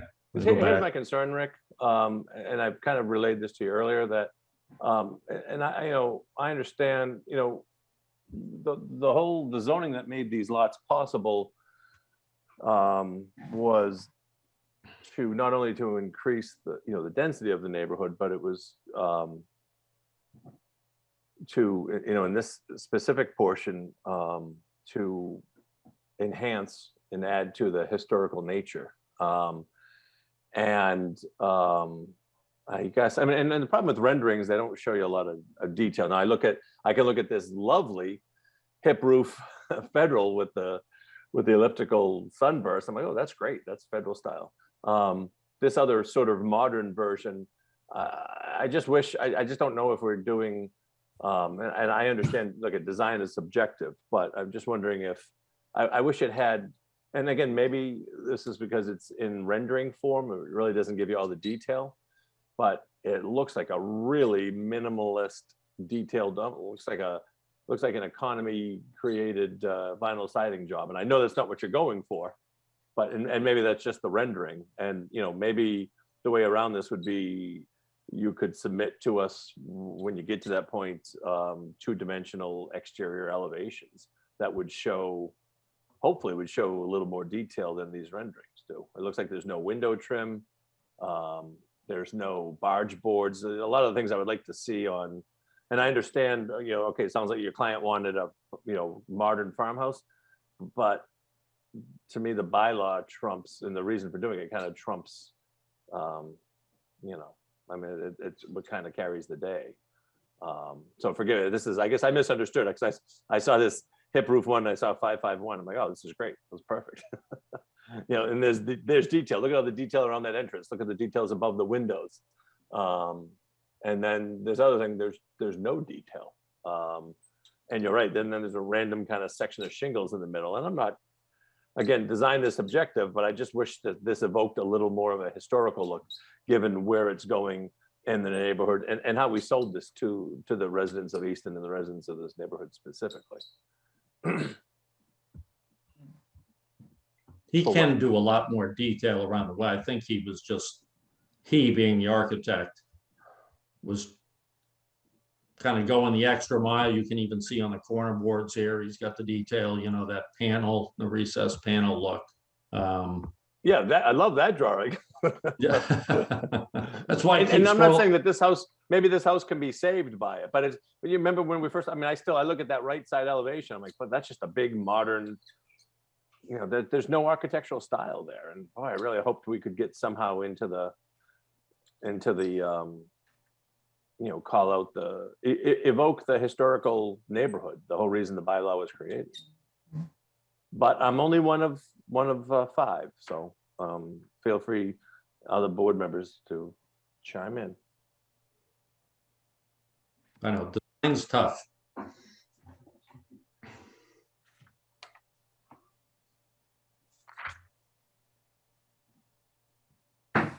Let me see if what I. we're looking at is what the, this is what the clients have, you know, have asked for. Is that's why? Not so, partly so, Peter. It's, we started with the floor plan, and these are narrow lots, garage rears, which was all, you know, part of the plan here. Didn't want the house too, it looks big, but the house is 2,600 square feet or something like that. So we did not want it too big. Yeah. Everybody wants a master suite on the first floor. These folks did the summer, and we started with that. Unfortunately, the architect came up with this farmer's porch up in the front, which the people loved. I tried to talk them out of it, but they just, they like the, they say they're going to sit out front. So this is what, not so much me or the clients, although the clients dictated the, or commented on the floor plan, you know, 3 or 4 times, and then the architect put this face on. So that's how we got there. Can I, do you mind if I share my screen for a second? Sure. It's, oh, how do I do that? Oh yeah, share screen, okay. I can't, all right, so you have to stop sharing yours. I'm just gonna share your drawing, but it's just easier for me to comment this way. So can you stop your share? If you don't I'm gonna mind. try.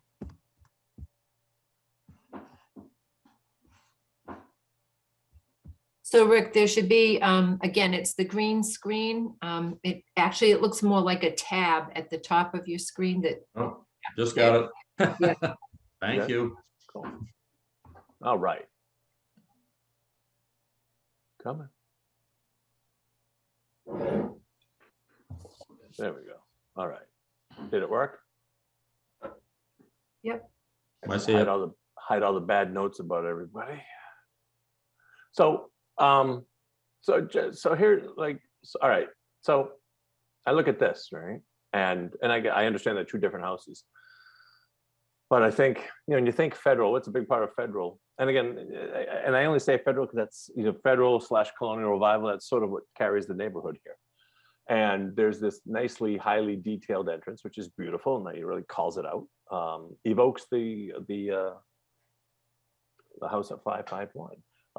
And look at all the symmetry, right? The symmetry is big in federal, and not everywhere. You get to the side of the house, and I get, maybe this is a nook or a screen porch or whatever. I get it, and here's a small window, but there's a form here. There's balance, and there's different size windows here for maybe the bathrooms or laundry rooms, but and you can see the windows upstairs are taller. I'm sorry, are shorter than the windows on the first floor. That's a very telltale sign of federal and colonial revival. And simulated divided lights, I guess, or at least you can see the mutton pattern with the 9/9.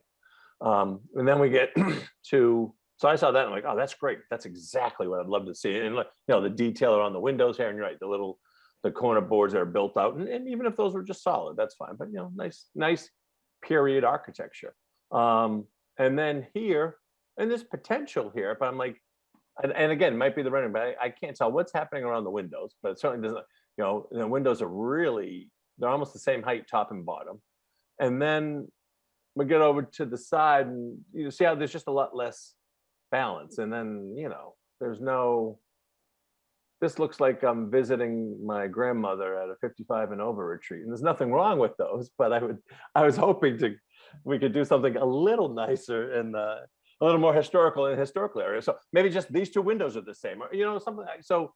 But or maybe, and I don't mean to, I'm not trying to blow this up. I'm not obviously privy to the design, and I always say, no secret, I design houses for a living. But I always tell people, you don't criticize designs that you're involved in because you never know what went into it, unless you're on the planning board that gets to have a say in an architectural review. Then it's your duty. And I'm just saying, I would like to see. I just wish there was I wish there was an architectural form here versus just a collection of shapes. And so I think it can get there, and it can certainly be done. And I've done plenty of designs that in this mode, you can't get a lot of detail in, although you did a great job on this one, but you often, it's hard to get detail in a rendering. It's a lot of work. I mean, you can put up the trees and the grass, but the details are going to make sense. I don't think any of us can really tell what's happening around these windows. And so I would hope that we could get a more detailed, at least eclectic in terms of harkening back to the period a little bit, because that's the whole reason we increased the density in this district, was in return for enhancing the architecture. And this is a good start. I just like to see it. I just, and I'm sure it can be handled in, like I say, with exterior elevations, and we certainly can, if the board wanted, I don't see why we couldn't approve the site plan and just say, when you have the exterior elevations, could you get them back to us just so we could have a review? I mean, I'm okay with something like that. And I'm not trying to trash your design. I hope I don't sound like a jerk, but I fought so hard and so long to get review on these special permits in Easton that I feel like we have to do the best we can while we're here, because this is a huge, crucial, I mean, you've invested so much time and so much money in this district, and you know how great it's going to be. And I'm just trying to do our part to help get it there. So please forgive me. No forgiveness necessary. I completely understand. And that I'm spending a ton of money up on 555.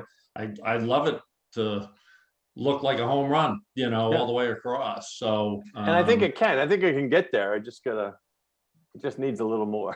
So if you don't mind just chipping away in the detail, I'd be appreciative of that anyways. Board members, am I going too far? I mean, I think we can't really tell what it's going to look like from that rendering anyways. Like, if it does have PVC trim around the windows, we can't even tell, right? Even though, so. Yeah, exactly. Can't tell what's right. No, I get it. But that's why it's a lot easier in 2D, My only comment would be that since we're talking about the possibility of refining or maybe brainstorming the elevations a little bit, if we approve the footprint, it doesn't allow for the exploration of those elevations are also limited by the footprint. And my only other comment is that I think the roof line on the right side it feels very contemporary to me. Yeah, I the salt agree. box looking thing. Yeah.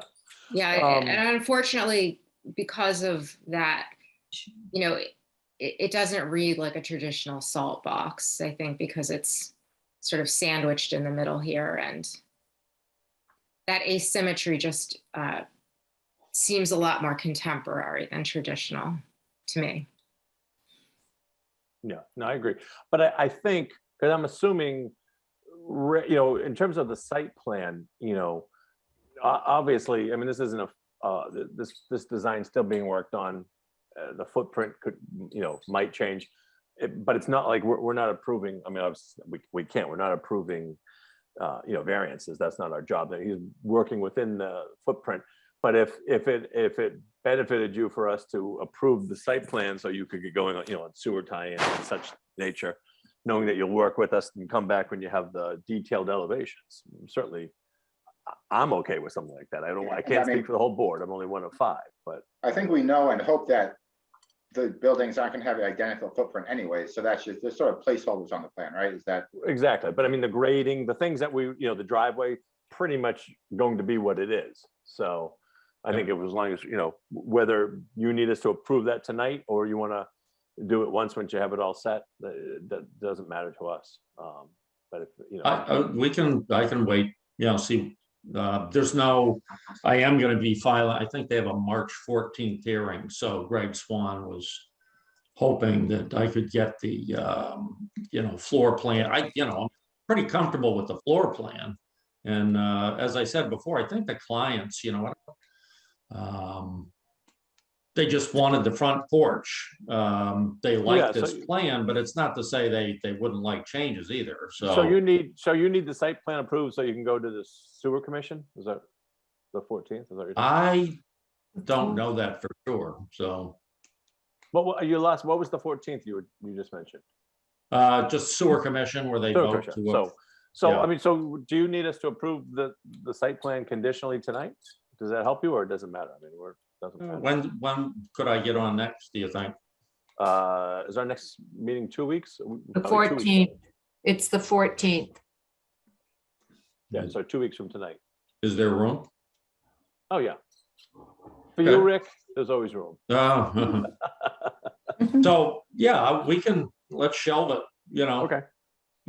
Just to make sure, you know, as Deborah said, that you know, not to say the footprint can't change a little bit, you know, to accommodate some of the design changes. So I can do that.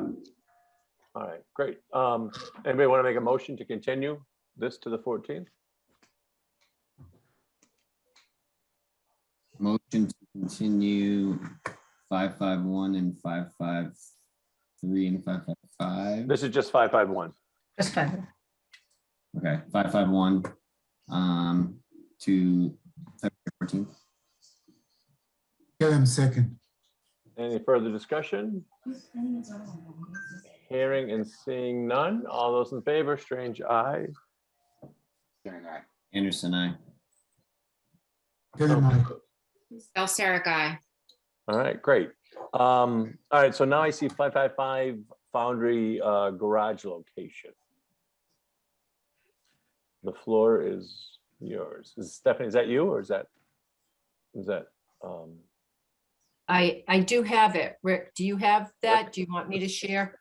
Do you mind sharing, Not Stephanie? at all. Oh, I should have kept my screen up. I wasn't even thinking, sorry. Let's see. Okay, can everybody see this? So this is, I'm going to zoom out for a minute. So this is 555 Foundry Street. And everyone will remember that Rick proposed to reconstruct the garage over here with the front facing parallel pretty much to Foundry Street. What we didn't realize, and I didn't pick up on this, was because this is a corner lot, each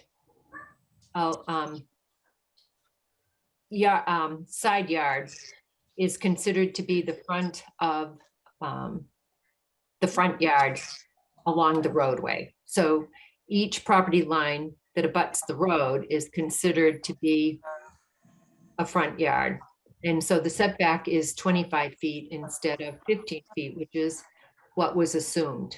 And there was just an 18-foot setback.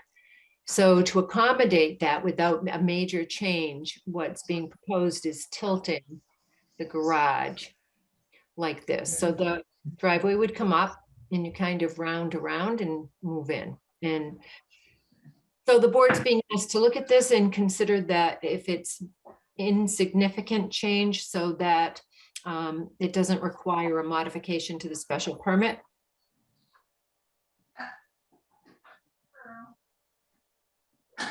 And are those two squares the proposed Yes. garage at the proposed location? Yes. I think it's okay. Yeah, it looks okay. It looks also more adequate matching the main building too. And it seems like a minor change. Yeah, it's a minor thing. It's a smooth orientation, actually. I actually am not a fan of the angle. I think it gives that garage a lot of prominence because of the angle and approaching it on Peconic.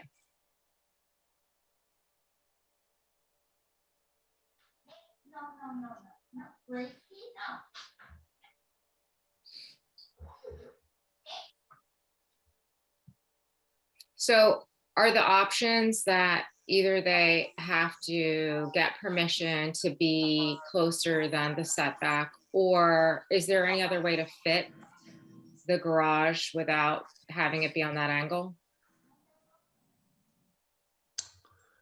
I can't answer the, I guess it was a non-conforming use, that existing garage there. The only other way I thought about doing it is to completely tilt it up, but you extend way back into the backyard. It just seemed kind of bulky like that. Not a great plan from a landscape architectural, viewpoint. I understand what you're saying.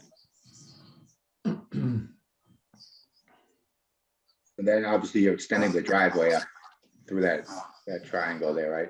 You'd almost have to create a new curb cut to come into the garage. The whole thing kind of gets disconnected, I think, if you try and spin the garage like that. Which is why, we were kind of playing around with some different ways to do it. And we came up with this. Can you zoom in on the garage and just that area? That's helpful. See, and the other fear I had, Deborah, was if I squared it off like I had before and pushed it kind of behind the house a little bit, you can't get out of that right garage. You start coming right into the back of the house. So that's the first thing we did, is just to push the whole garage over behind the house, but that really doesn't work either. What if each garage bay got a little narrower? Yeah. The only other solution is to push it back if you want to straighten.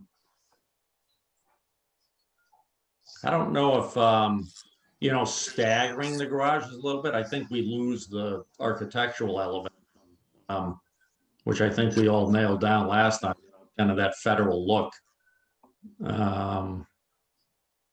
Yeah, I mean, I think the look you gave it, sort of the carriage house look. And, when you look at things in site plan, obviously it's like when you're looking down on the plan, the natural thought is, yeah, if it could be, done perpendicular to the house, or parallel to the house, depending on how you look at it. But it doesn't work because that, just like you said, that right garage overlaps the house too much. Then you could attach it to the house, but that comes with a whole host of issues. and starts to take away from I think it's best to leave these two alone. And unfortunately, in the past, I used to be able to, as long as you weren't, well, what the interpretation, the zoning interpretation is what it is. So the only other thought would be to rotate this and keep it 25 feet off, and then you enter it from the street, but that's not very convenient to the homeowners either. So I understand why it's on, why you have it on the angle, because you're kind of tied to it. It's a duplex, they're actually, each garage isn't a full 2-car garage, they're single 16-foot doors on each side, but it looks long because they're 2 units. Right. Two living units in the condo. I guess, we're obviously not able to benefit from whatever studies you've already, explored in terms of laying it out. So I'm not really sure if, it's an impossibility to lay it out and have it work. Like, is it possible to have one garage, if you keep it so it's perpendicular or parallel with the house, can you enter one garage from a driveway area and have there be enough driveway on the Pequannock Street side so you don't enter and exit off the road, but maybe you can, it's kind of like a side load garage, but the garage door actually is perpendicular with Pequannock. Like, who knows? And I'm not 100% sure if I'm completely adverse to it being attached in some way to the existing house. I just think that whenever you introduce an angle, it's a very specific thing. It definitely calls attention to itself. And in fact, I think it kind of takes away from the existing structure, which I think is what we're trying to highlight and preserve. So I just think that it's an unfortunate thing given that, it's due to the, can you guys still hear me? Yeah, I can hear you. Okay, sorry. Yeah. It's unfortunate that you're having to rethink this. Since none of us caught the setback requirement due to the corner lot, but I wouldn't be in favor of the angle. I just think for me to be sold on it, I'd probably need to have seen what some of the other exercises were that make this the best option.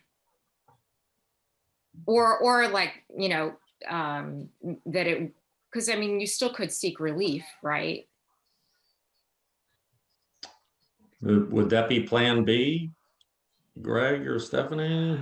You could go for a variance. And for the, I just want to say, I was under the impression that this, I knew it was pre-existing non-conforming. I knew it was a corner lot that had 2 frontages. I was under the impression that it could be added onto as long as you weren't increasing the non-conformity. So it wasn't that we really missed it. There was just a difference in interpretation. Deb, I hear everything you're saying, and it's so hard. We're here talking. It's arbitrary because we're just looking at shapes on paper, right? But a case could be made, and we're all different. It's all subjective, but that with this on the angle, well, the driveway is going to obviously be reconstructed, and it's almost going to be a, it's almost like one of those estates now where you pull up and there's that big fountain in the middle of the driveway. I'm not saying you have to do that, Rick, but you know what I'm saying, that you pull up to the estate and the garage is on a bit of an entrance. Normally it's attached, but I understand why you wouldn't attach it there. I think if on this plan, if the driveway was drawn the way it's going to be built, access in, and it's going to be sort of a circular driveway, it might look a little nicer to the eye. I can't speak for Deb, and I'm not trying to change her mind or anything. I mean, I understand what she's saying too. I just don't know, to me, there's two ways. There's three things you can do. You could go for a variance, but what's the hardship? There's plenty, that might not, I don't know if you'd get it, because there's room, there's plenty of room for you to put a garage. And I can't speak for the ZBA, but if if an applicant was presenting, well, the planning board, didn't want it on an angle because they didn't like the way they might, that might not hold water, other than, a lot of times, well, there's just, this is the only place that it can go. There's no additional space, and, doing it parallel to the road doesn't really work because it's not very convenient to the homeowners and it's not very safe. I get it. And then, like you say, you can't make it perpendicular to the road because it overlaps the house. And then of course you have that awkward, that whole concrete ramp out back. So. What if, could I introduce like a ton of vegetation? I mean, I'm just trying to think outside the box.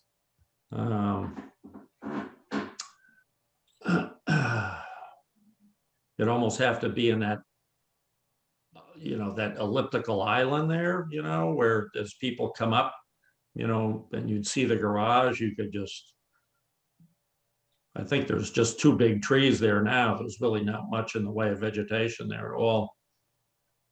Mm-hmm. Which Sure. would take the curse off of the view, maybe. I mean, fencing, I don't like fences, I don't think that would necessarily think go it with.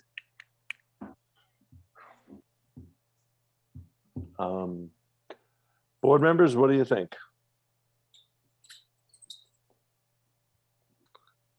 What should I mean, we can. I think it's a good compromise. What is? Oh, the way it's drawn? Yeah.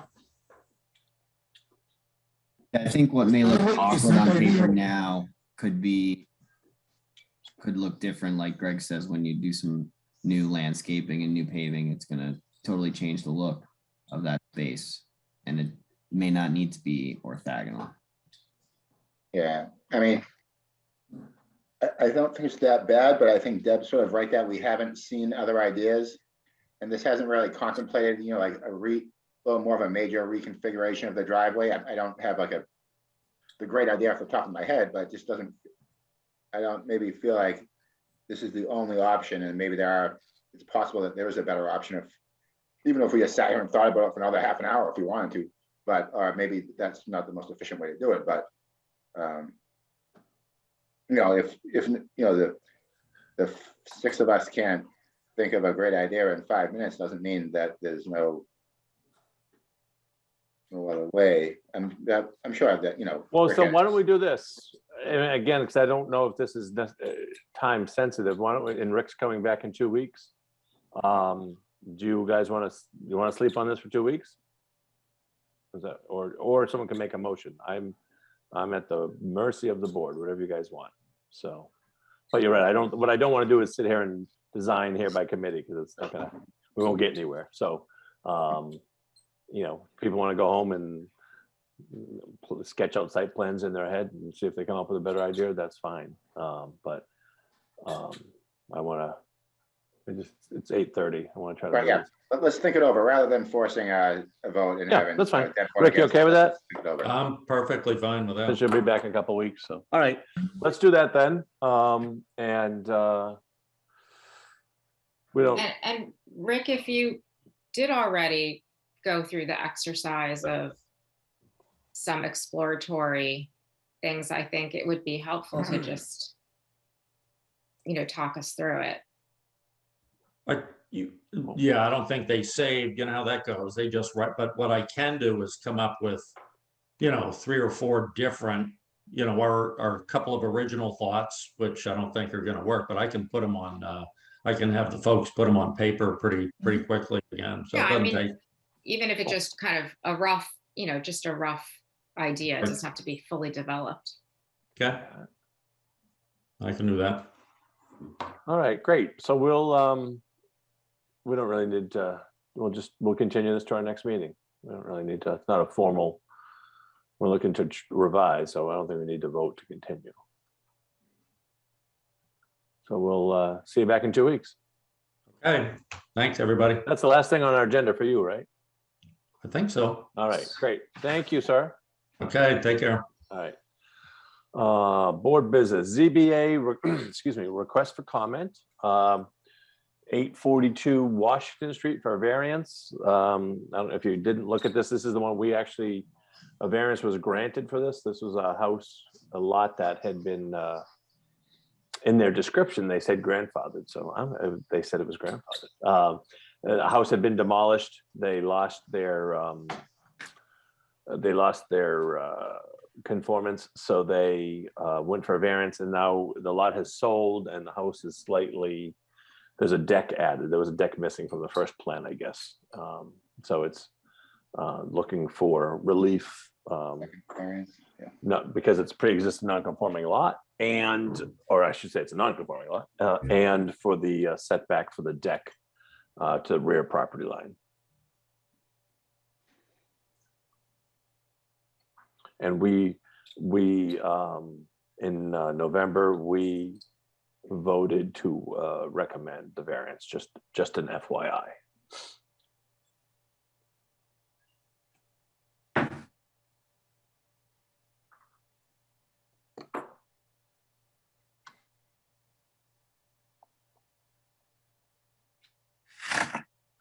So if anybody, questions, comments? Want to make a recommendation, not make a recommendation, do nothing? Greg, so I remember like us voting on this, but yeah, so so are they asking just because that one portion just wasn't on their plan originally? Yeah, so I'll read it. I have it open here. Let's see. So it says the property. Okay, the applicant previously applied for and obtained a variance for this property on November 2nd, 2021. The plan submitted with the application and relied up on, okay, I guess a couple, well, this is how it's written, but so the plan submitted with the application and relied up on by the applicant was revised slightly, and thus the applicant needs additional relief. And before this, it talked about there's a new owner for it. So the applicant is now building a raised ranch instead of a New England style home. Some would say a raised ranch is a New England style home. The prior plan showed a 22.5 foot to the side lot lines and was lacking a deck off of the rear proposed house. A copy of the plan as attached to is Exhibit B. The new plan shows 23 feet to the side lot lines and which meets the setbacks 15 feet, so that's right. And a 12 by 14 deck off the rear of the house, which at its closest point is 34 feet from the rear lot line. So, so due to the irregular shape of the lot, the side setback requirement is not satisfied. The applicant also seeks a variance for the rear setback requirement, which I don't really get if it's 34 feet, because the rear setback's only 20 feet. Yeah, I mean, now I almost have to see the other variance that we looked at. So I can, here, I'll share my screen again. It's kind of written rather strange, but all right, share screen. Kaboom. Share. All right, did it go through? Yep. So, all right, let's go down to. Oh, they have the original in there too, okay. So let's see, this plan, I'm gonna zoom in. Is this the one that was originally approved? Anybody, who's got your eyes? Yeah, there's not a deck on that one. I don't see a deck. All right, so this is what was approved originally, 23 feet, maybe 43 feet, I think it says here. And then I know there's a second plan. So, all right, so this is the new plan. Unfortunately, it's not very good copies. But, okay. So, yeah, so the deck, I don't understand why the variance is needed for the deck, but. Greg, it's in a business zone. Oh, thanks, Suzanne. Yeah, but isn't, whatever. I'm saying, oh, so they're using, oh, even if it's a house, you have to use a business setback. Is that what it is? It's in a business.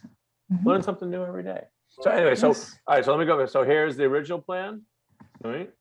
That was approved. And here is the new plan. So it's pretty much the same thing. I think there's a 1 or 2 foot difference in the house footprint, and then the deck is added. So that's the only difference. Motion to recommend. Anderson, second. Any further discussion? Hearing and seeing none. All those in favor, let me just, yeah, no from the audience, raise hand. All those in favor, Strange eye. Duchesne, aye. Balsaric, aye.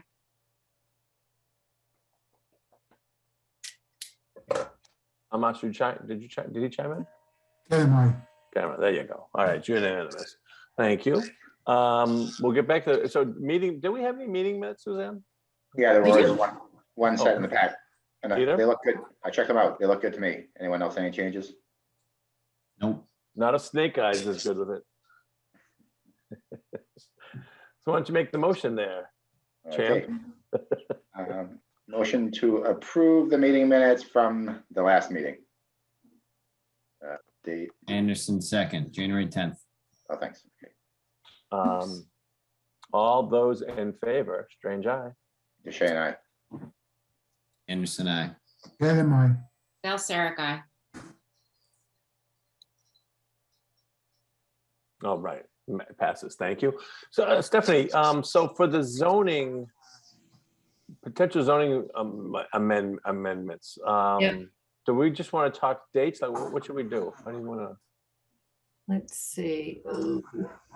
I'm opening what you sent me.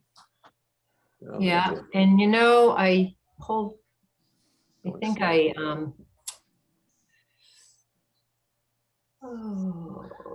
Oh, and I found out why there's an issue between our computers or are you on Windows 365 for Outlook?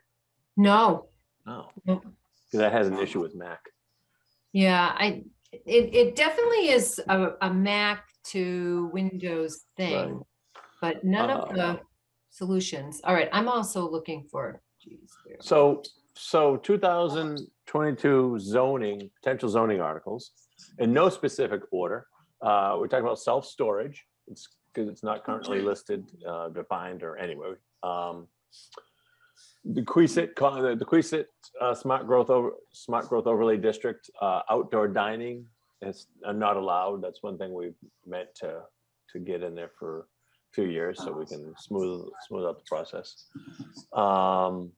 Flexible development, if you recall, especially during that discussion on good speed, we're wondering if it makes sense to give the board the ability to decrease in some situations the front setback from 25 feet. And then there was some thought of, although I found out today, the church, the Congregational Church, well, we may not need to do any rezoning for the church. I'll just say that. But anyways, but there's talk we talked about between the Reed House and the school, maybe doing some rezoning in that area. And Stephanie and I are meeting with the town administrator in a month or so when he is back. And then we have to fix an oversight. I think the wrong version got put in. The Furnace Village, the lot depth makes most of the lots not usable. So we'll have to tweak that. And then housekeeping item, kennels.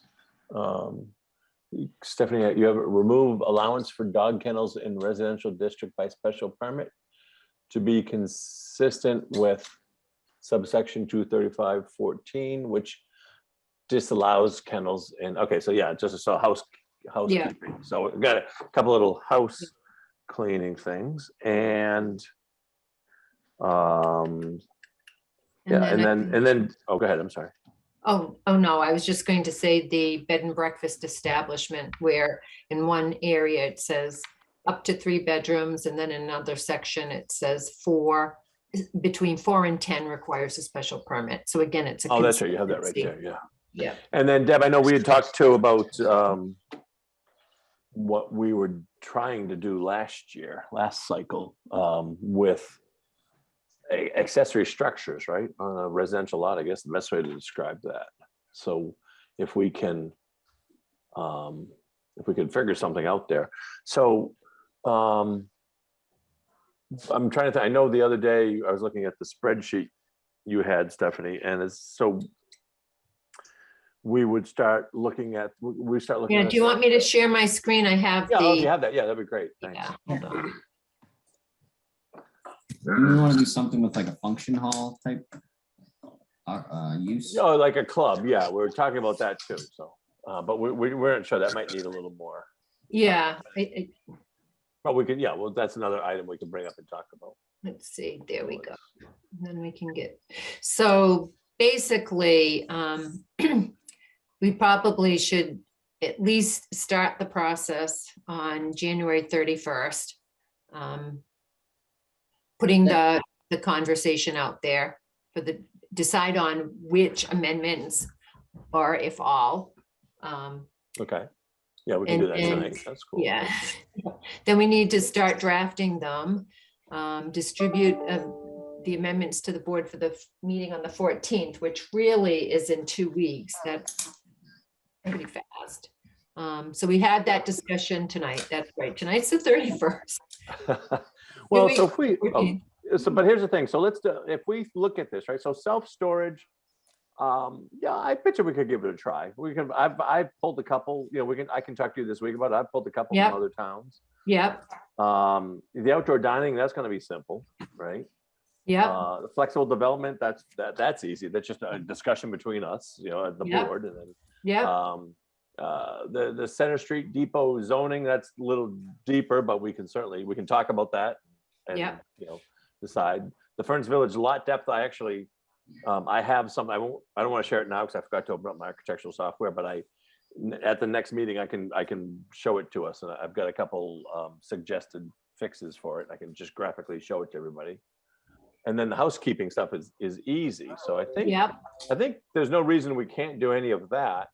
right. You know, I think in terms of the club, you know, the nightclub, I'll call it for lack of a pithier term, and for the accessory structures, we can consider it, but I think we need to, I'd say, Deb, if you want to give it some thought between now and the 14th, and, you know, I mean, we talked about it last year, and I think we kind of, I don't know, was it we stalled, or was like, boy, it was an awful lot, but we can certainly open to giving it a try. Do you want me to like come up with some stuff and share it prior to February, our next meeting, or should I? Yeah, you just can do that, but prepare? I would, if you're going to do that, send it to Stephanie. Remember, then Okay. she can distribute it to the board, so we Okay. don't violate any public meeting or open meeting laws. Okay. Yeah, that's fine. But if you don't, I mean, if you don't get, I know how it is when we all work, but you can bring it in that, but I think, you know, looking at that schedule, because we know how quick this goes. So we definitely need to see something at our next meeting on the 14th. Okay. Yeah, I know we've talked about it a lot. I remember I researched it quite a bit. So I'm just going to try and make it as simple and clear as to, you know, what we can do, and then we can talk about it. And board members, anything I'm missing, or any thoughts, any other ideas that you have, or Stephanie too? I don't need to. Yeah, I investigated a little about solar photovoltaic or solar power. Oh, solar, that's right. Yeah. And the only thing the only thing we have on the bylaws is the overlay district, and there are things that are not considered there. There are two important ones. One is there has been photovoltaic solar systems that I don't know what the size is, but they are out of that overlay district. One is in the college, and the other one is in the regional school. And there is nothing on our bylaws that govern that part. Now, the intention when I say look at the solar farmhouse solar system was to actually not put difficulties, but actually try to incentivize, because that is a type of energy that we should try to make it easier to put on. I think the only thing we need to mention about anyone trying to put a solar farm outside of the overlay district is that maybe all we need to see is the, and I discussed this with Stephanie this morning, see the site plan and pass it by us and see what they are doing. And that will be enough, but there is nothing on the bylaws about it. It has been done, at least for the college and the regional, but there is nothing anywhere that where this type of farms is to be, included and invited to be put on. And I give you examples. Industrial buildings, even a supermarket can put a solar farm on their roof, and we should try to put that as an option for the town. But because the school, right, Stone, didn't the high school have it on their roof? Wouldn't one of the schools have? Vocational Schools, schools. yeah, yes. I think all the schools do that. Because I know we saw the large field at the old landfill here. That's when the bylaw was written. Right. But then also, right, Southeastern and Well, Southeastern didn't do never. it. Right? It didn't. do it. Yeah, that was. And then, but Stonehill, but both of those came to us. Mhm. They went through, so we had a Yep. process. But so, you mentioned incentives, but I mean, we don't have, what kind of incentives? Because we don't really have that. If someone wants to do it, and the bylaws are easy on it, or mention it, is a way to say it's part of what you're inviting the people to do. If it is not anywhere, it's like, okay, what do I do now? Okay, I see what you're saying. So, yeah, so are you volunteering to take a crack at coming up with something, right? Yes. So there do is- that and then get it into Stephanie, sure. Yeah, there is another detail that maybe is in conjunction with Deborah on the issue of, it's mentioned in bylaws for the overlay that the smaller residential solar systems are to be governed by the building inspector as a accessory structure, but there is no mention of accessory structure, not ground mounted or not building mounted, on the accessory part of the bylaws. I think it's 238.14, I think. Is that the one, Deborah? The solar system are not mentioned at all as an accessory structure to the residential in a residential neighborhood. Okay. So, but people are doing, I mean, I see solar On their roof, yeah. on the roof, but I see standalone Right. And there is nothing there. pylons or Yeah. Right. There is How are one they doing it? in Church Street. Right, yeah, Church Street. In Church Street, At Purchase. yeah, and there has been some issues with neighbors, didn't like it, whatever, but I think we need to figure out how to deal with things like that. That's ground mounted. So let's, for example, and there is a third thing associated with that. You are going to govern that only by accessory structure. There is a twist there. Okay, so how much is enough? So if someone, for some reason, have enough acreage to put a big solar farm, if you will, and it is under the 250 kilowatts that is mentioned to be the larger that needs to be on the overlay, it means that theoretically they can put it in unless the area of the solar farm is a structure that is permitted as a accessory. And we talked about this with Stephanie, and she thinks that private people for residential are limited on the size of the solar to what is needed for a house. But it's not clear. It's something that we need to check, right, Stephanie? That's what we said. It's not Well, really. So you're saying we kind of need a, Since you and I talked this morning, you had sent an email to Kevin Griner, I think, prior to us speaking, and Kevin responded that if it's their generator, if they were to install a solar field or attempt to that was larger than, that would generate more electricity than what the house would use, that he would consider that a commercial use at that point. But but that is what the building inspector determined that? Yes, as zoning enforcement officer. Okay. who determines how much power you use? That's kind of irrelevant. It's like a capped at a certain size, like a 15 or 25 kilowatt system, and then there should be a regulation change from that 25 to 250, which we don't have now. It sounds like we have 250 and greater, but we don't have the intermediate. So right, we don't have the middle, and we really don't define residential grade. So what is what your house need? Right. Usually it's 10 kilowatts to 15 kilowatts. If you have a big house, maybe it's a little more, depend what you're doing there.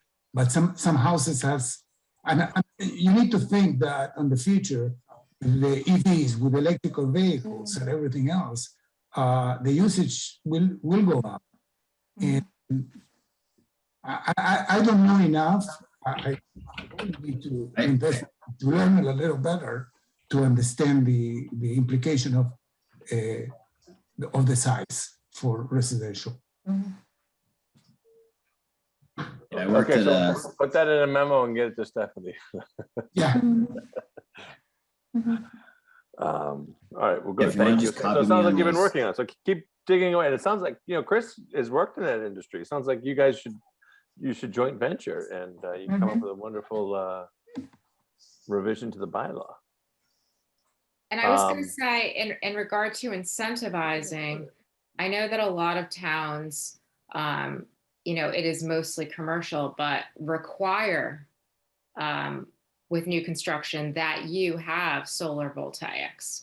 So it's not, and then the planning board or the zoning regulations might regulate, how it can be done, but the incentive is that, you're sort of forced into it. So I'm thinking like,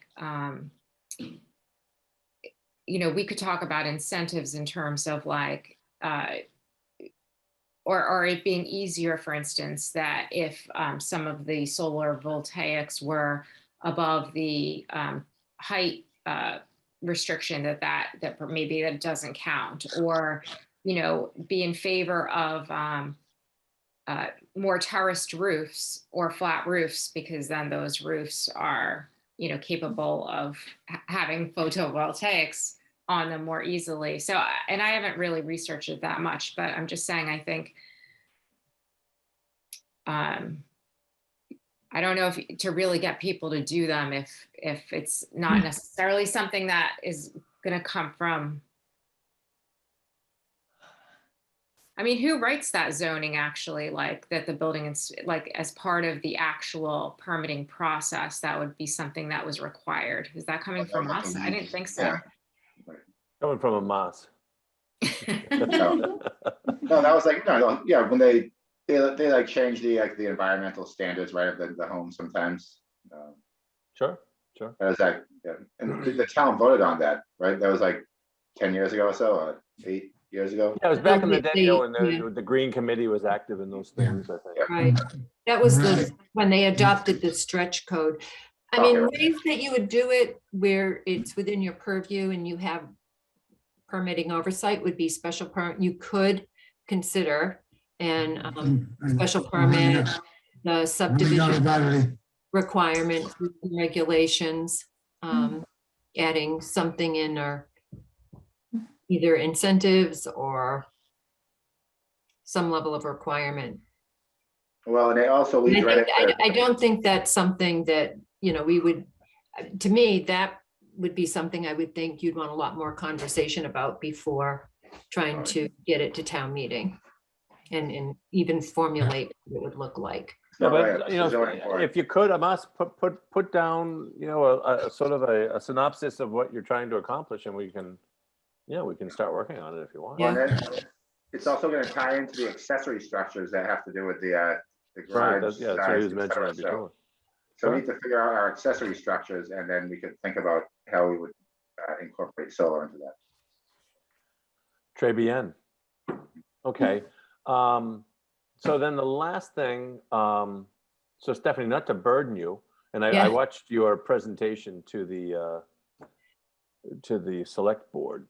Yep. And I'm not looking for you to give another 45-minute presentation, I promise. But Did it take that long? well, whatever. I mean, it was a long, it was a No, thorough it one. might- I mean, I know it's where, you know. It felt like 45 But minutes. I think there's an important development that has come up, and I asked Stephanie to at least give if you don't mind, like a 5-minute just I can give a, synopsis of everything. So yep, I can give a quick update. okay, So thank you. what Greg is talking about is the new multifamily zoning requirement for MBTA communities. This requirement comes in the form of a new section 3A to Mass General Law, Chapter 40A, which is the Zoning Act. And it was signed into law when Governor Baker signed the Economic Development Bill last January. So it was a year ago. And at that time, there were a lot of questions about how this would be implemented. And I'll get into that because there are some, basically what the section requires is that communities must adopt multifamily zoning district that allows multifamily development by right with very specific density requirements. If a community doesn't adopt the zoning, the penalty is going to be that the community is no longer eligible for some key economic development grants. Specifically, the ones that Easton has benefited from would be the MassWorks infrastructure program, as well as the Housing Choice Capital funding, which you get if you're a designated housing choice community, which Easton is. I'm going to talk a little bit about what's an MBTA community, because I've had people say, well, wait a minute, we don't have an MBTA station services right here in Easton. But by statute, there are 175 communities that are identified as MBTA communities. 65 of those actually host MBTA services within the bounds of the town or city. And the remainder are considered served communities in that they abut another community that hosts MBTA services. Easton abuts. Stoughton and Brockton and Mansfield have MBTA services, whether it's in bus transit or commuter rail. The regulation itself states that communities must locate these districts within a half a mile of an MBTA station. And there are communities like Easton that don't have an MBTA station within a half mile, either within the bounds of the town or even from the borders. So the governor commissioned the Department of Housing and Community Development to come up with guidelines on how this would work for all communities. So Easton, along with other communities that didn't have a station within a half mile, have been identified as adjacent communities. And Greg, I'm going to share my screen because then people can just see what's required. So if you can see this, what's required is that the district has to be 50 acres minimum in size, 25 acres of which have to be contiguous, and no section can be less than 5 acres. So you can have an overlay district where your district is kind of broken up, similar to how we crafted the compact neighborhood overlay district, but a minimum of the district have to be 25 contiguous acres. It has to be suitable for families, which mostly means that there are no age restrictions and that there need to be a sufficient number of units that have 3 bedrooms. And again, I think I already said no age restrictions. It has to be 15, it has to support 15 units per acre of gross density minimum. And it has to be legally and practically doable. So within the district, it has to be feasible that the units could actually be constructed. It's important to mention that once you adopt a district, you don't have to have the development actually occur. So a town doesn't have to go out and seek developers to come in and then build the housing. It just has to be possible by right for the housing to be developed. There's an additional density kind of picture where 10%, the district also has to be able to support 10% of the total housing stock as of the 2020 census. So that's, for Easton, that was 9,130 units. So the district would have to support 913 units. So right now, the DHCD issued their guidelines mid-December. There is a comment period through the end of March. And what the select board voted to do was appoint a task force that is going to convene over the next 2 months.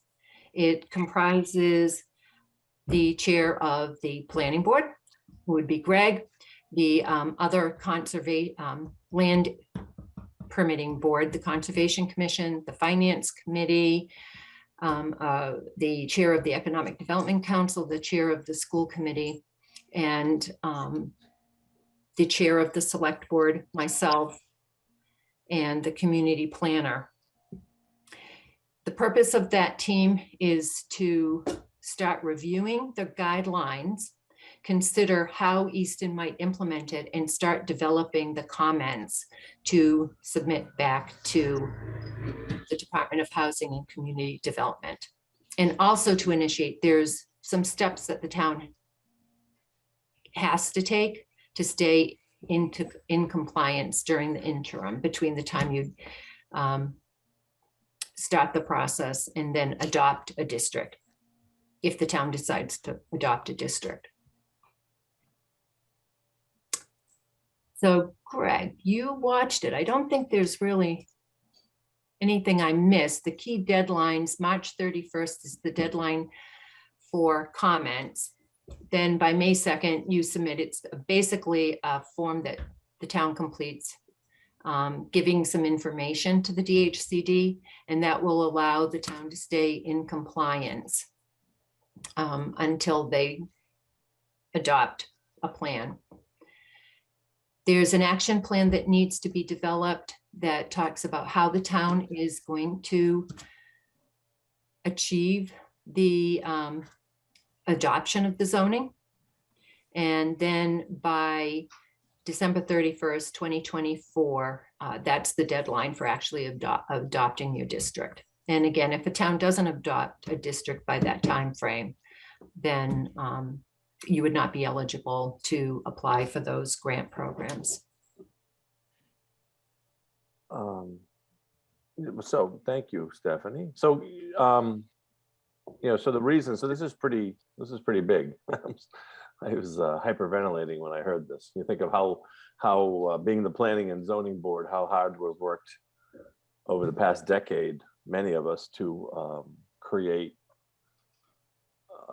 to really study and collaborate and create possibilities for multifamily in different forms, mostly through special permits for all the reasons. And this one being by right made me pretty dejected. Like, wow, that, you know, goes against everything that we've worked for, wanting to help craft these things. And so the first meeting of this committee, task force, I guess, is it's actually Thursday morning, 7 a.m. Yep. It doesn't pay to be a volunteer, does it? And but I will, you know, we'll keep you guys, you know, I want you to be involved, because we have a depth of knowledge on this, and I don't know what to expect on this. I'm used to working with you guys on zoning, and but I guess the select board maybe put a diverse committee together because they feel, hopefully it's because they understand how important this is to make sure we don't ruin what we've done. And by that, I'm not saying that I understand what the state's trying to do, but not every, you know, it seems like they're also, I get nervous of government programs that want to paint every community with a broad brush. And it's going to be very difficult for us to come up with to come up with an overlay district that isn't made up of a bunch of small parcels. But hopefully we'll be able to give some constructive feedback that can point out to the state how unique we are as a community, given our, you know, we've taken so much land off the table, and we've done we have pockets of really well-written, well thought out special permit process, which I'd hate to see destroyed. But so anyways, I'll fight the good fight for us. Hopefully I won't get booted out of the room, and you know, we'll see what happens. But this is